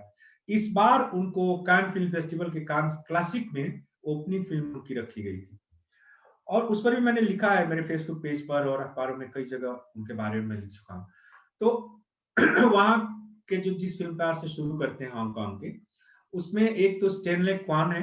स्टेनले क्वान की सेंटर स्प्रेड फिल्म है, सेंटर, और उसके अलावा एक है पीटर चान। पीटर चान ने 2 फिल्में उनकी बहुत महत्वपूर्ण है। एक तो है वॉरलॉर्ड्स। वॉरलॉर्ड्स में वो उस जमाने के चाइना की 7वीं 8वीं शताब्दी में जाते हैं, और जिस तरह से मार्शल आर्ट को एक जानरा, मार्शल आर्ट चाइना के सिनेमा का और चाइना के आसपास के देशों के सिनेमा का एक बहुत बड़ा प्रकार है। उन्होंने अपनी युद्ध कला को सौंदर्य शास्त्रीय सिनेमाई व्याकरण में बदल दिया है। तो वो पीटर चान ने परहैप्स लव एक फिल्म बनाई थी जिसको टाइम मैगजीन ने टॉप 10 फिल्मों में शुमार किया था, और जिसके लिए एक डांस डायरेक्शन का काम सरोज खान ने किया था, और परहैप्स लव में कुछ इंडियन एक्टर भी गए थे। तो वो तो है पीटर चान, उनका है। लेकिन हांगकांग का जो सबसे बड़ा फिल्मकार है और जिसकी हर फिल्म एक वर्ल्ड क्लासिक बनी है और मानी गई है, उसका नाम है वांग कार वाई। वांग कार वाई की फिल्म 2000 में जो आई थी, in the mood for love, वो लव ट्रायलॉजी उनकी फिल्म है, जिसमें उनकी फिल्म, आखिरी फिल्म जो उस ट्रायलॉजी की थी, 2046 या 2048 ऐसे थी उनकी, और उसमें था कि days of getting wild and in the mood for love. 67-68 के आसपास में या उसके आसपास में उन्होंने समलैंगिकता पर, यानी कि स्त्री पुरुष के सेक्सुअल रिलेशनशिप पर, गे और इस सारे चीजों पर हैप्पी टुगेदर नाम से फिल्म बनाकर तहलका खड़ा किया था। उस जमाने में कोई एशिया में सोच भी नहीं सकता था उन फिल्मों को बनाने के बारे में। तो लेकिन मैं in the mood for love के बारे में, प्रेम की क्या कल्पना उन्होंने इस फिल्म में की है। आप लोग कहीं देखिए, शायद in the mood for love मेरे पास थी और 2046 भी मेरे पास थी, और उसमें भी वो उसी तरह से ले जाते हैं। और कमाल की बात है कि वो कहते हैं कि जब हमारे गांव में किसी को कुछ कहना होता है, कोई रहस्य की बात, तो वो पहाड़ी पर जाता है और पेड़ की कोटर में फुसफुसा कर कुछ बोलता है जो प्रेम का रहस्य होता है, और उसको फिर मिट्टी से बंद कर देता है। इसी तरह इनकी फिल्म में वो नायक है, वो अंकोरवाट के मंदिर में जो कंबोडिया में है, वहां पर जाकर एक पेड़ की कोटर में प्रेम का रहस्य छुपा देता है। और इस तरह से वो, जिस तरह से वो प्रेम को डिपिक्ट करते हैं उस तरह से, और जिस तरह से वो मेमोरीज में जाते हैं in the mood for love में। अब समय नहीं है इसलिए मैं ज्यादा उस पर विस्तार में नहीं जाऊंगा, लेकिन ये वांग कार वाई को आप गूगल में सर्च कीजिए, आप और भी जगह। और इनकी एक फिल्म है चुंकिंग एक्सप्रेस। अब चुंकिंग एक्सप्रेस का वो एक डायलॉग मैं आपको सुनाता हूँ जो मुझे बहुत प्रिय है। चुंकिंग एक्सप्रेस में होता क्या है कि एक बार रात को, आप जानते हैं कि जो डेट बदलता है वो रात को 12 बजे बदलता है, और जो केन पर फल के जूस का जो केन होता है या पैक्ड फूड होते हैं, उन पर एक एक्सपायरी डेट लिखी होती है। तो एक सिपाही, चुंकिंग एक्सप्रेस एक मूवी रेस्टोरेंट का नाम है जहां 2-3 प्रेम कहानियां साथ साथ चलती है इस फिल्म में। तो उसमें वो सिपाही रात को 11:49 पर, चूंकि 12 बजे वो फलों का जो जूस का केन है वो एक्सपायर हो जाएगा, तो वो 7-8 केन गटक जाता है एकदम, क्योंकि एक्सपायर होने से पहले उसको खत्म करना है। और वांग का भाई क्या कहते हैं वहां, सोचिए कमाल की बात कहते हैं। वो कहते हैं कि दुनिया में हर चीज की एक्सपायरी डेट होती है, प्रेम की भी, रिश्तों की भी, और दोस्ती की। तो दोस्तों कितनी बड़ी बात वो कह रहे हैं कि केवल चीजों की एक्सपायरी डेट नहीं होती, केवल दवाइयों की और ये फ्रूट जूस और केन की एक्सपायरी डेट नहीं होती, प्रेम की भी एक्सपायरी डेट होती है, दोस्ती की भी होती है, और रिश्तों की भी होती है। ये समझना जरूरी है, अपना एक्सपायरी डेट समझना जरूरी है कि ये एक्सपायरी डेट हो गई, अब हमें यहाँ से चल लेना चाहिए आगे दूसरी ओर। इस तरह से चुंकिंग एक्सप्रेस वो करते हैं। वांग कार वाई पर मैं पूरी 5-10 दिन बोलता रह सकता हूँ, वो अलग बात है, इसलिए हम इस को यहीं विराम देते हैं। अब आते हैं ताइवान। ताइवान का जो महान फिल्म मेकर है जिसको अंग ली कहते हैं, ANGLEE, अंग ली। अंग ली की जो फिल्म आई थी उस समय, आप देखिए कि 2000 में, और अंग ली की फिल्म हॉलीवुड की फिल्म थी जो चाइनीज, मैंड्रिन और इंग्लिश में साथ साथ बनी थी, crouching tiger hidden dragon. Crouching tiger hidden dragon को मेन कैटेगरी में कई ऑस्कर अवार्ड मिले थे, और अंग ली को कई ऑस्कर मिल चुके हैं। और अंग ली की जो हाल की फिल्म आप लोगों ने देखी होगी, Life of Pi. Life of Pi में सूरज शर्मा दिल्ली के एक्टर थे, इरफान खान थे, आदिल हुसैन थे, और बहुत सारे लोग थे। और लाइफ ऑफ पाई उस नॉवेल पर बनी थी, आप जानते हैं सब।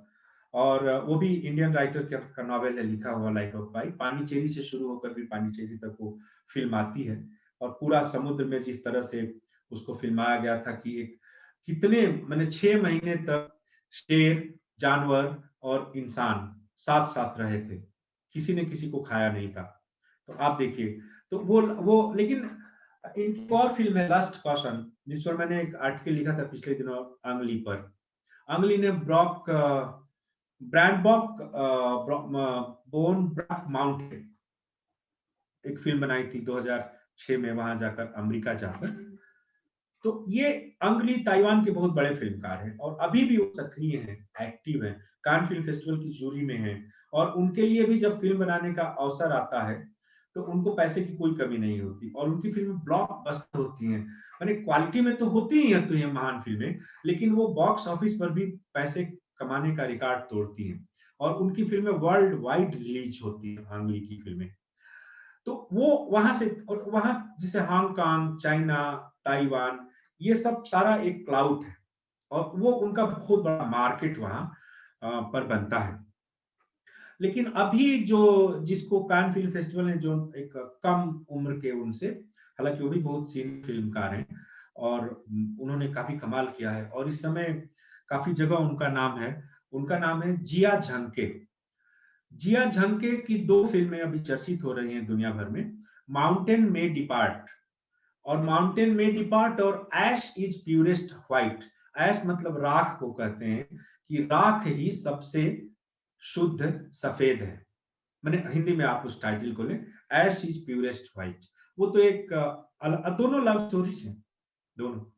माउंटेन में डिपार्ट में आप सोचिए कि उसका एक जो क्लाइमेक्स का नोट है जिसमें मैं जाता हूं, बाकी तो बहुत 3 घंटे की बड़ी भव्य फिल्म है और उनकी फिल्में 20-20, 30-30 साल के टाइम स्पैन को फोकस करती हैं, जिया झंके की फिल्में। और जिया झंके लगातार चीन के महाशक्ति बनने के बरक्स एक सवाल उठा रहे हैं और वो ये कह रहे हैं कि चीन यदि महाशक्ति बन जाएगा और उसका सामाजिक जीवन और इंसानी जीवन संवेदनशील नहीं होगा तो फिर वो एक रोबो और मशीनों का देश होगा, माने मशीनी नागरिकों का देश होगा, जहां पैसा होगा, मशीनें होंगी, सब कुछ होगा, लेकिन इंसानियत नहीं होगी, इंसान नहीं होंगे। जिया झंके वो करते हैं। माउंटेन में डिपार्ट में एक बहुत खदान का मालिक और एक मजदूर एक ही औरत से प्रेम करते हैं गांव में, और वो प्रेम में वो औरत पागल है, लेकिन संजोग से जो अमीर है वो प्रेम की बाजी जीत जाता है और वो उस औरत के साथ एक बच्चा पैदा होता है उसका। वो इतना पैसे के पीछे पागल आदमी है कि वो अपने बच्चे का नाम डॉलर रखता है। Dollar dollar dollar come here, dollar go there, वो डॉलर करता है और उसको बड़ा सुख मिलता है। फिर वो चला जाता है अमेरिका होते हुए ऑस्ट्रेलिया में। वो जो आदमी है वो एक बड़ा साम्राज्य बनाता है और बहुत अमीर का होता है उस तरह से। बाद में वो अपने बेटे को लेने आता है, डॉलर को, बचपन में, और वो अपनी प्रेमिका जो कि उसकी पत्नी है उसको वही गांव में छोड़कर अपने छोटे बच्चे को उससे एक तरह से अनिच्छा से ही वो औरत उसको देती है बच्चे को और वो ले जाता है ऑस्ट्रेलिया, वो पढ़ाता है। ट्रेजेडी ये है कि वो जो डॉलर है वो अपनी मातृभाषा चाइनीज में सिर्फ एक शब्द जानता है और वो है उसकी मां का नाम। इसके अलावा डॉलर चीन का कुछ भी नहीं जानता। और वो जो आदमी है वो अंग्रेजी नहीं आती उसको, और दोनों बाप बेटे जब एक दूसरे को गाली गलौज करते हैं और बेटा उन पर रिवाल्वर तानता है, जैसे हमारे घरों में आमतौर पर होता है, जो बिगड़ैल बच्चे हो जाते हैं इस तरह से, तो इंटरप्रेटर है जो कि अंग्रेजी से चाइनीज और चाइनीज से अंग्रेजी करती है लेडी, वो एकदम हक्की बक्की रह जाती है कि इन गालियों का वो अनुवाद कैसे करे। यानी कि जो उसका बाप चाइनीज में इसको गाली दे रहा है, आप समझ सकते हैं, और जो ये बच्चा अंग्रेजी में उसको गाली दे रहा है, इसका वो अनुवाद कैसे करके बाप बेटे को बताए। और ये फिल्म बताती है कि आप पैसे और अमीरी और एक महत्वाकांक्षा और एक नशे में, उन्माद में इतना कुछ कर लेंगे, लेकिन आपके पास तो कुछ होगा ही नहीं। आपका बेटा आप पर रिवाल्वर तान देगा, आपकी पत्नी वहां गांव में इंतजार कर रही होगी, और इस तरह से वो माउंटेन में डिपार्ट में ले जाते हैं जिया झंके। और जिया झंके पर आने के बाद एक और फिल्म आई थी जियांग इमिऊ की, जो 2000 की फिल्म थी, जो आपको देखनी चाहिए, जिस फिल्म का नाम है हीरो। हीरो भी एक 7वीं शताब्दी का, लेकिन हीरो इसलिए महत्वपूर्ण है, वो टेक्निकली वो हॉलीवुड को टक्कर देने वाली फिल्म है। और हीरो के कैरेक्टर का नाम क्या है ये सोचिए। उसमें उनका एक कैरेक्टर है नेमलेस, एक कैरेक्टर है ब्रोकन सोर्ड, टूटी हुई तलवार एक का नाम है, और एक का है फ्लाइंग स्नो, उड़ती हुई बर्फ। इस तरह के चरित्र हैं उसमें, और बहुत अद्भुत कलाकारी की फिल्म है हीरो। जियांग इमिऊ की, और भी बहुत सारे चीन के फिल्म मेकर हैं, लेकिन हम थोड़ा सा कोरिया पर, साउथ कोरिया पर आए। और साउथ कोरिया पर इसलिए आना जरूरी है कि अभी पिछले दिनों एक बहुत महान साउथ कोरिया के फिल्मकार किम की डुक की डेथ हुई है, और किम की डुक ने साउथ कोरिया के सिनेमा को विश्व स्तर पर महत्व दिलवाया था, और वो सबसे बड़े फिल्मकार माने गए किम की डुक। लेकिन अभी पिछले साल जब एकेडमी अवार्ड हुआ था, यानी कि आप देखिए कि 2019 वाला, 20 में तो हुआ ही नहीं, तो पिछला जब ऑस्कर अवार्ड हुआ था उसमें बोंग जून हो फिल्मकार का नाम है, बोंग जून हो की फिल्म पैरासाइट को मेन ऑस्कर कैटेगरी में, माने 92 years in the history of 92 years in the Oscar academy awards, किसी भी एशियन फिल्म को मेन कैटेगरी में 4 ऑस्कर नहीं मिले हैं अभी तक। उसने हिस्ट्री बदल दी थी पैरासाइट फिल्म में। पैरासाइट फिल्म काने भी उसको पाम द ओवर मिला उस साल। हम लोगों ने उसका पहला शो बोंग जून हो के साथ देखा था, उनकी प्रेस कॉन्फ्रेंस में अटेंड किया था, बातचीत हुई थी उनसे। पैरासाइट क्या थी, वो अमीरी और गरीबी। और फिर अगेन मैं कहूंगा कि एशिया की दूसरी सबसे बड़ी अर्थव्यवस्था साउथ कोरिया है, जापान के बाद। और साउथ कोरिया में भी कैसे गरीबी और अमीरी का अंतर इतना बड़ा हो गया है, और गरीबों का जीवन किस तरह से मुहाल हुआ है जीना, इस पर ये पैरासाइट फिल्म थी। और पैरासाइट को उतना बड़ा बोंग जून हो को मिला था, उसके बारे में आप सब जानते हैं, क्योंकि पैरासाइट को लेकर हिंदुस्तान के अखबारों में, मीडिया में बहुत सारी चर्चा हुई थी जब उसको ऑस्कर अवार्ड मिला था। और उसको उसके अब इंटरनेट पर तो मैंने सुना कई लोग बता रहे हैं कि हिंदी के डब्ड वर्जन भी, आप हिंदी में भी पैरासाइट को देख सकते हैं। मैंने, आपको साउथ कोरियन नहीं आती, अंग्रेजी सबटाइटल नहीं आती तो उसमें है। लेकिन मैं किम की डुक की बात करूंगा, और किम की डुक की जो मैंने 2000 लगभग उनकी आज से 20 साल 17 साल पहले, 17-18 साल पहले की उनकी फिल्म है, जिसका नाम है spring summer fall and winter. Spring summer fall and winter. उनकी जानदारा से लेकर बहुत सारी और फिल्में, लेकिन ये फिल्म जो जिसमें बुद्धिस्ट कल्चर और बुद्धिस्ट परंपरा, मनुष्य की इच्छाएं, त्याग और अपनी लालसाएं, और स्त्रियों के प्रति आकर्षण और अपराध, ईर्ष्या, सारी भावनाओं को मिलाकर एक उन्होंने खूबसूरत सिंफनी रचने की कोशिश की है इस फिल्म में किम की डुक ने। लेकिन मैं आज इसके बारे में भी नहीं बात करूंगा।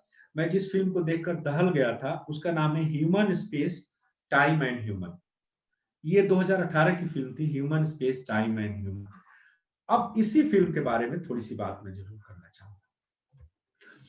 आप देखिए कि इस फिल्म में क्या होता है कि जैसे आप देखते हैं एक पानी का बहुत बड़ा जहाज है, और वो जैसे आप लोगों ने कभी गूगल पर और सब जगह देखा होगा कि क्रूज कहते हैं उसको, इसमें लोग छुट्टियां मनाने जाते हैं, और वो क्रूज 7 दिनों तक समुद्र में चलता रहता है। उसी में सब कुछ है, मैंने एक छोटा सा शहर समझ लीजिए वो क्रूज ही है। अब तरह तरह के धर्म और तरह तरह के आर्थिक स्थिति, तरह तरह के स्वभाव वाले लोगों का एक समूह एक हवाई जहाज पर चढ़ता है। उसमें उस देश का राष्ट्रपति भी है, उसमें उस देश का एक मजदूर भी है, उसमें कई शादी करने के बाद हनीमून मनाने के लिए जोड़े चढ़े हैं, और कई प्रेमी प्रेमिका चढ़े हैं, कई लोग चढ़े हैं उस जहाज पर। समुद्र में उसको एक डेस्टिनेशन पर जाना है और एक टापू से वापस आना है। लेकिन होता क्या है, एक दिन चलने के बाद वह जहाज रास्ता भटक जाता है, और रास्ता भटक कर वो जहाज एक ऐसी दिशा में समुद्र में चल देता है जहां दूर दूर तक कुछ है ही नहीं। अब रास्ता भटक गया है, बीच समुद्र में वो जहाज है, अब उसमें खाने पीने की और दूसरी चीजों की एक लिमिटेशन है, और वो कितना अब धीरे धीरे क्या होता है कि जो भी बचा खुचा खाना है वहां जहाज पर, क्योंकि 1 महीना हो जाते हैं, 1 महीने तक जहाज पानी में चल ही रहा है, तो अब उसमें वहां लड़ाई शुरू हो जाती है। जो राष्ट्रपति है वो अपने गुंडों के माध्यम से लोगों को कोटा फिक्स करता है कि एक ब्रेड तुम्हें 2 दिन मिलेगी, एक गिलास पानी तुम्हें दिन भर में मिलेगा, ऐसे ऐसे कोटा, और अपने लिए सारे ऐशो आराम की चीजें अपने और अपने दोस्तों के लिए अलग होता है। फिर दूसरे अपराधियों का गिरोह उस प्रेसिडेंट के उस किचन पर हमला करता है, और फिर जमकर युद्ध होता है। Cut to the last scene. अब देखिए बहुत हृदय विदारक फिल्म है। होता यह है कि भूख के मारे लोग पागल होकर एक दूसरे को मारकर खाने लगते हैं, और यहां तक कि एक प्रेमी अपनी प्रेमिका को मारकर खा जाता है, एक प्रेमिका अपनी प्रेमी को मारकर खा जाती है। मांस, कच्चा मांस खाने लगते हैं वो सब। उसके बाद एक जो राष्ट्रपति है वो एक प्रेमिका को किडनैप करके रेप करता है उस जहाज में, और रेप करने से वो लड़की गर्भवती हो जाती है। और ये जहां अंत में वही रेप की शिकार लड़की बचती है अकेले, और एक सुबह जब वो नींद से उठती है तो वो पाती है कि जहाज एक टापू से टकरा गया है, और एक पूरा निर्जन टापू है, जहाज वहां पहुंचा हुआ है, और उस प्रेमिका के पास केवल एक अपने प्रेमी की पिस्तौल है। वो उतर जाती है टापू पर, और वो वहां एक बच्चे को जन्म देती है। बच्चा जैसे, चूंकि वो बच्चा एक बलात्कारी से पैदा हुआ है और वो बलात्कारी एक क्रिमिनल है, तो बच्चे में भी वो क्राइम के अंश हैं। तो वो आखिरी सीन दिल दहलाने वाला था, जिसमें वो अपनी माँ की 8 साल का बच्चा, 9 साल का सोचिए, अपनी माँ की जांघों पर हाथ फेरता है। ये कैसे हो सकता है कि एक बच्चा माँ के प्रति कुदृष्टि रखे? और उसके बाद माँ उसको थोड़ा सा डांटती है, झपटती है, तो तुरंत माँ को पिस्तौल तान देता है, और यही वो फिल्म खत्म होती है। इसमें किम की डुक की आखिरी फिल्म ये मानी जाती है। किम की डुक ने इसमें ये बताया है कि हम एक जानवर हैं, जानवर से इंसान बने हैं, और यदि हमें मौका मिले तो हम बहुत जल्दी जानवर बन सकते हैं। ये जो भी हमारी सभ्यता का आवरण है, इसको उतरते देर नहीं लगती। ये सारा कुल मिलाकर एशियाई सिनेमा के जिन देशों के बारे में हमने बात की, जिसमें साउथ कोरिया का सिनेमा बहुत इंपॉर्टेंट है, जिसमें मैंने 2-3 फिल्मकारों के बारे में आपको बताया, किम की डुक और बोंग जून हो के बारे में, और भी बहुत सारे हैं वहां के फिल्मकार। और इस समय साउथ कोरिया थ्रिलर बनाने में सबसे मास्टरी है। दुनिया में सबसे अच्छे जो थ्रिलर बन रहे हैं वो साउथ कोरिया में बन रहे हैं। उसके बाद हम जापान के बारे में बात की, नाओमी क्वासे से लेकर और पुराने अकीरा कुरोसावा तक के बारे में आपसे बात की। उसके बाद ईरान के बारे में आपसे हम लोगों ने बात की। फिर चीन के बारे में हमने बात की, चीन के सिनेमा के बारे में, ताइवान के सिनेमा के बारे में, और हांगकांग के सिनेमा के बारे में। तो एशिया के ये देश सिनेमा में वर्ल्ड लेवल पर इस समय बहुत अच्छा काम कर रहे हैं, और इनमें से जितने महत्वपूर्ण फिल्मकार हो सकते हैं अभी, जिनके बारे में पढ़ना और सुनना चाहिए, उसके बारे में हमने सारी बातें आपसे की। तो मुझे लगता है कि आज की बातचीत को यहाँ विराम देना चाहिए, और यदि आप लोगों के कोई सवाल हो तो उसका स्वागत है। हिमांशु द्विवेदी जी, अब मंच आपके हवाले है। जी जी, बहुत धन्यवाद सर। अगर बच्चों के कुछ सवाल हो तो जरूर पूछिए। आपके भी सवाल हो तो पूछिए। जी सर, बिल्कुल। आपके भी सवाल हो तो पूछिए।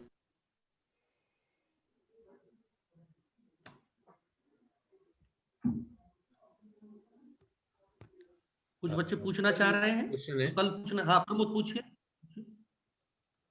सर मैं लक्ष्य। हाँ प्रमोद पूछिए। सर मैं फिल्म 2012 के बारे में जानना चाहता हूँ कि वो फिल्म पॉलिटिकली वर्ल्ड को किस डिसऑर्डर के बारे में इंडिकेट कर रही थी, जब ये अफवाह उड़ी थी कि 2012 में दुनिया खत्म हो जाएगी। तो उस फिल्म के पीछे क्या आइडियोलॉजी थी डायरेक्टर की, या कोई पॉलिटिकल इश्यूज या समथिंग, उस पर आप कुछ बता सकते हैं? कौन सी फिल्म फिर बताइए। 2012। देखिए, इस पर सबसे पहले फिल्म थी 2008 में, एक जूजे सारामागो का नॉवेल है। जूजे सारामागो पुर्तगाल के लेखक हैं, और उनका नोबेल प्राइज मिला था उनको। और जूजे सारामागो ने बहुत सारी अच्छी किताबें लिखी हैं। उनमें से एक 1995 में उनका एक नॉवेल आया था जिसका नाम था ब्लाइंडनेस। और ब्लाइंडनेस में पहली बार ये दुनिया के खात्मे की कल्पना की गई थी, और उस पर एक ब्राजीलियन डायरेक्टर ने हॉलीवुड की बहुत मशहूर फिल्म इसी नाम से बनाई थी, ब्लाइंडनेस। और कैन फिल्म फेस्टिवल की ओपनिंग 2008 में उस पर हुई थी। मैंने इसके बारे में लिखा था जब लॉकडाउन लगा था, तो उस फिल्म के बारे में, और ये जो आप दूसरी फिल्म बता रहे हैं उसके भी बारे में। तो ये सारी एक कल्पनाएं हैं मनुष्य की, और मुझे नहीं लगता कि दुनिया कभी खत्म होने जा रही है, ऐसा कभी नहीं होगा। और ये तो चूंकि मनुष्य और क्रिएटिव आदमी एक कल्पना करता है, तो ब्लाइंडनेस के बारे में एक चीज थी कि उसमें एक संक्रामक बीमारी हो जाती है जिसमें सब अंधे हो जाते हैं। तो उस फिल्मकार ने ये और राइटर ने दिखाने की कोशिश की थी कि जब हमारी आंखें हैं तभी तक हमारा सोना चांदी रुपया पैसा ये सब है, यदि आंखें ही खत्म हो जाएंगी तो ये सब हमारे लिए बेकार हो जाएंगे। तो हमें इंसान पर ध्यान देना चाहिए, न कि रुपया पैसा सोना चांदी पर। और बहुत सारे ऐसे आप देखिए कि जो सेकेंड वर्ल्ड वार हुई, तो सेकेंड वर्ल्ड वार और फर्स्ट वर्ल्ड वार के बीच में एक दौर आया साइंस में और सोशल साइंस में, जिसको हम कहते हैं बिहेवियर स्कूल, बिहेवियरलिज्म कहते हैं, व्यवहारवाद कहते हैं, जिसका दावा था जैसे कि अमेरिका का जो महान साइंटिस्ट था जॉन बी वाटसन ने ये दावा किया था कि आप मुझे 1 दर्जन बच्चे दे दीजिए, मैं उसको चोर, अपराधी, पॉलिटिशियन, पुलिस, साइंटिस्ट कुछ भी बना दूंगा। मैंने उसका कहना था कि हम बना सकते हैं, भले उसमें काबिलियत हो या ना हो, हम ट्रेन कर बना। तो साइंस का जो डेवलपमेंट हुआ उसका एक्सट्रीम एटम बम में दिखाई दिया, जबकि अमेरिका ने हिरोशिमा और नागासाकी पर बम मारे। तो उसके बाद जब साइंस ने सोचना शुरू किया कि साइंस केवल तटस्थ नहीं रह सकता, विज्ञान उसको मनुष्यता के पक्ष में होना पड़ेगा, क्योंकि साइंस तो साइंस है ना, वो तो न्यूट्रल चीज है, एक्सपेरिमेंट आप करते हैं उसके उस तरह से आता है। लेकिन ह्यूमनिस्टिक अप्रोच आया और इसके 2 बड़े साइंटिस्ट हुए अमेरिका में, कार्ल रोजर्स और अब्राहम मैस्लो। उनका जो अप्रोच था ये 1954 तक जाते जाते उन्होंने सैद्धांतिकी दी थी कि जितने भी physics, chemistry, biology, science, cinema जितना भी है आपका, उसको ह्यूमनिस्टिक होना चाहिए, तभी ये दुनिया बचेगी। तो उसके पीछे जो फिल्म बनी थी, आप जो पूछ रहे हैं, उसके पीछे कुछ भी नहीं था, एक क्रिएटिव एडवेंचर समझ लीजिए उसको। और थोड़ा सा ये बताने की कोशिश कि ये दुनिया कभी भी खत्म हो सकती है, इसलिए थोड़ा सावधान रहिए। जी। नेक्स्ट प्रमोद।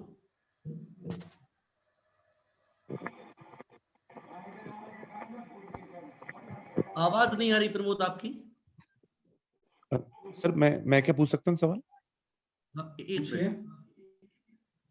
हाँ चलिए पूछिए आप भैया। हाँ आ रही है।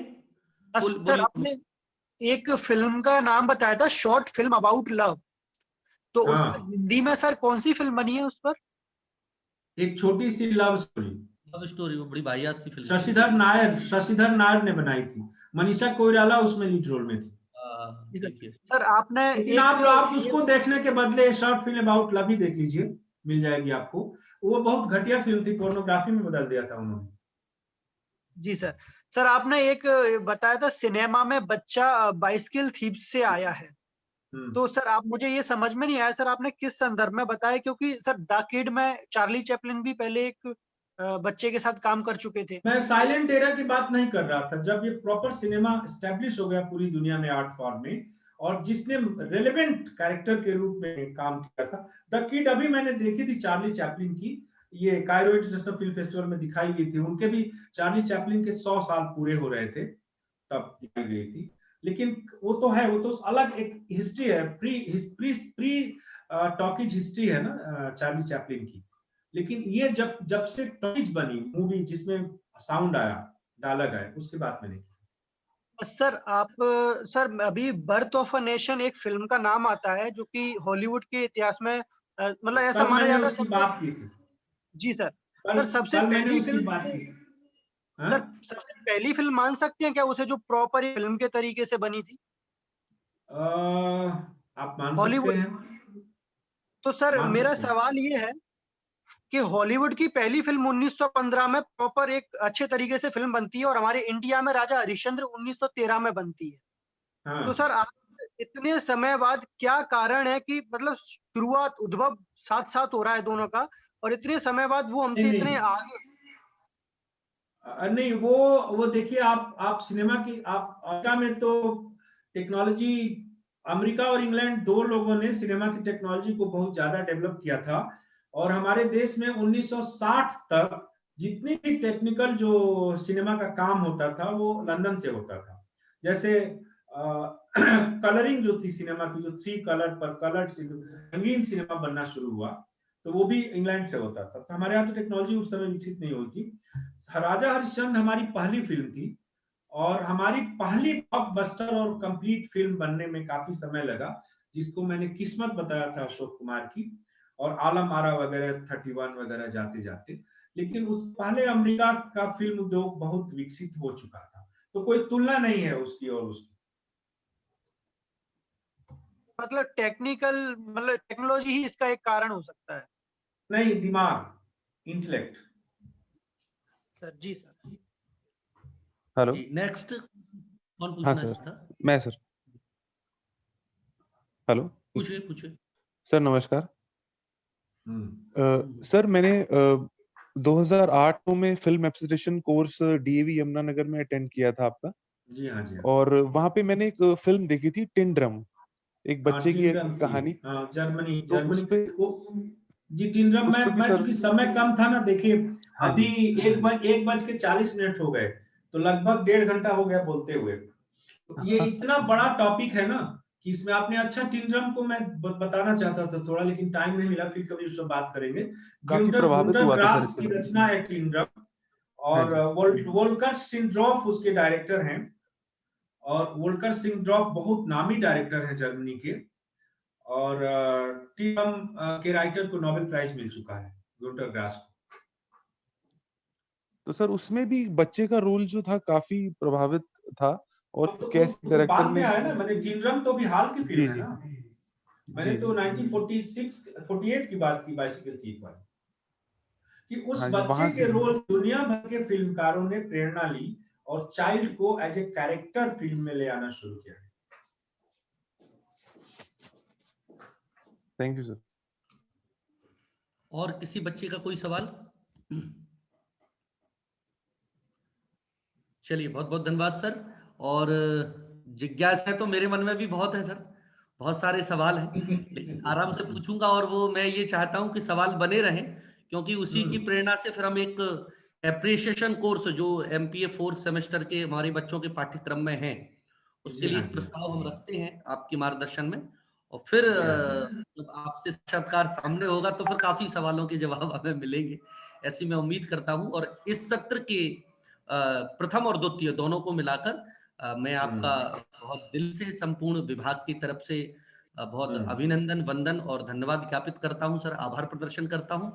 कल की क्लास बस और रहेगी, और उसके माध्यम से फिर हम नवीन और काम करेंगे। तो जब जो भी आप 12 बजे या 12:15 का समय रखेंगे, उसके माध्यम से हम बना लेंगे। Thank you so much. कल इंडियन सिनेमा की बात करेंगे। Great great sir, great. क्योंकि वर्ल्ड सिनेमा हो गया, एशिया का सिनेमा हो गया, थोड़ा सा इंडियन सिनेमा के बारे में भी जानना चाहिए, जो उसके स्टोर फिल्में हैं।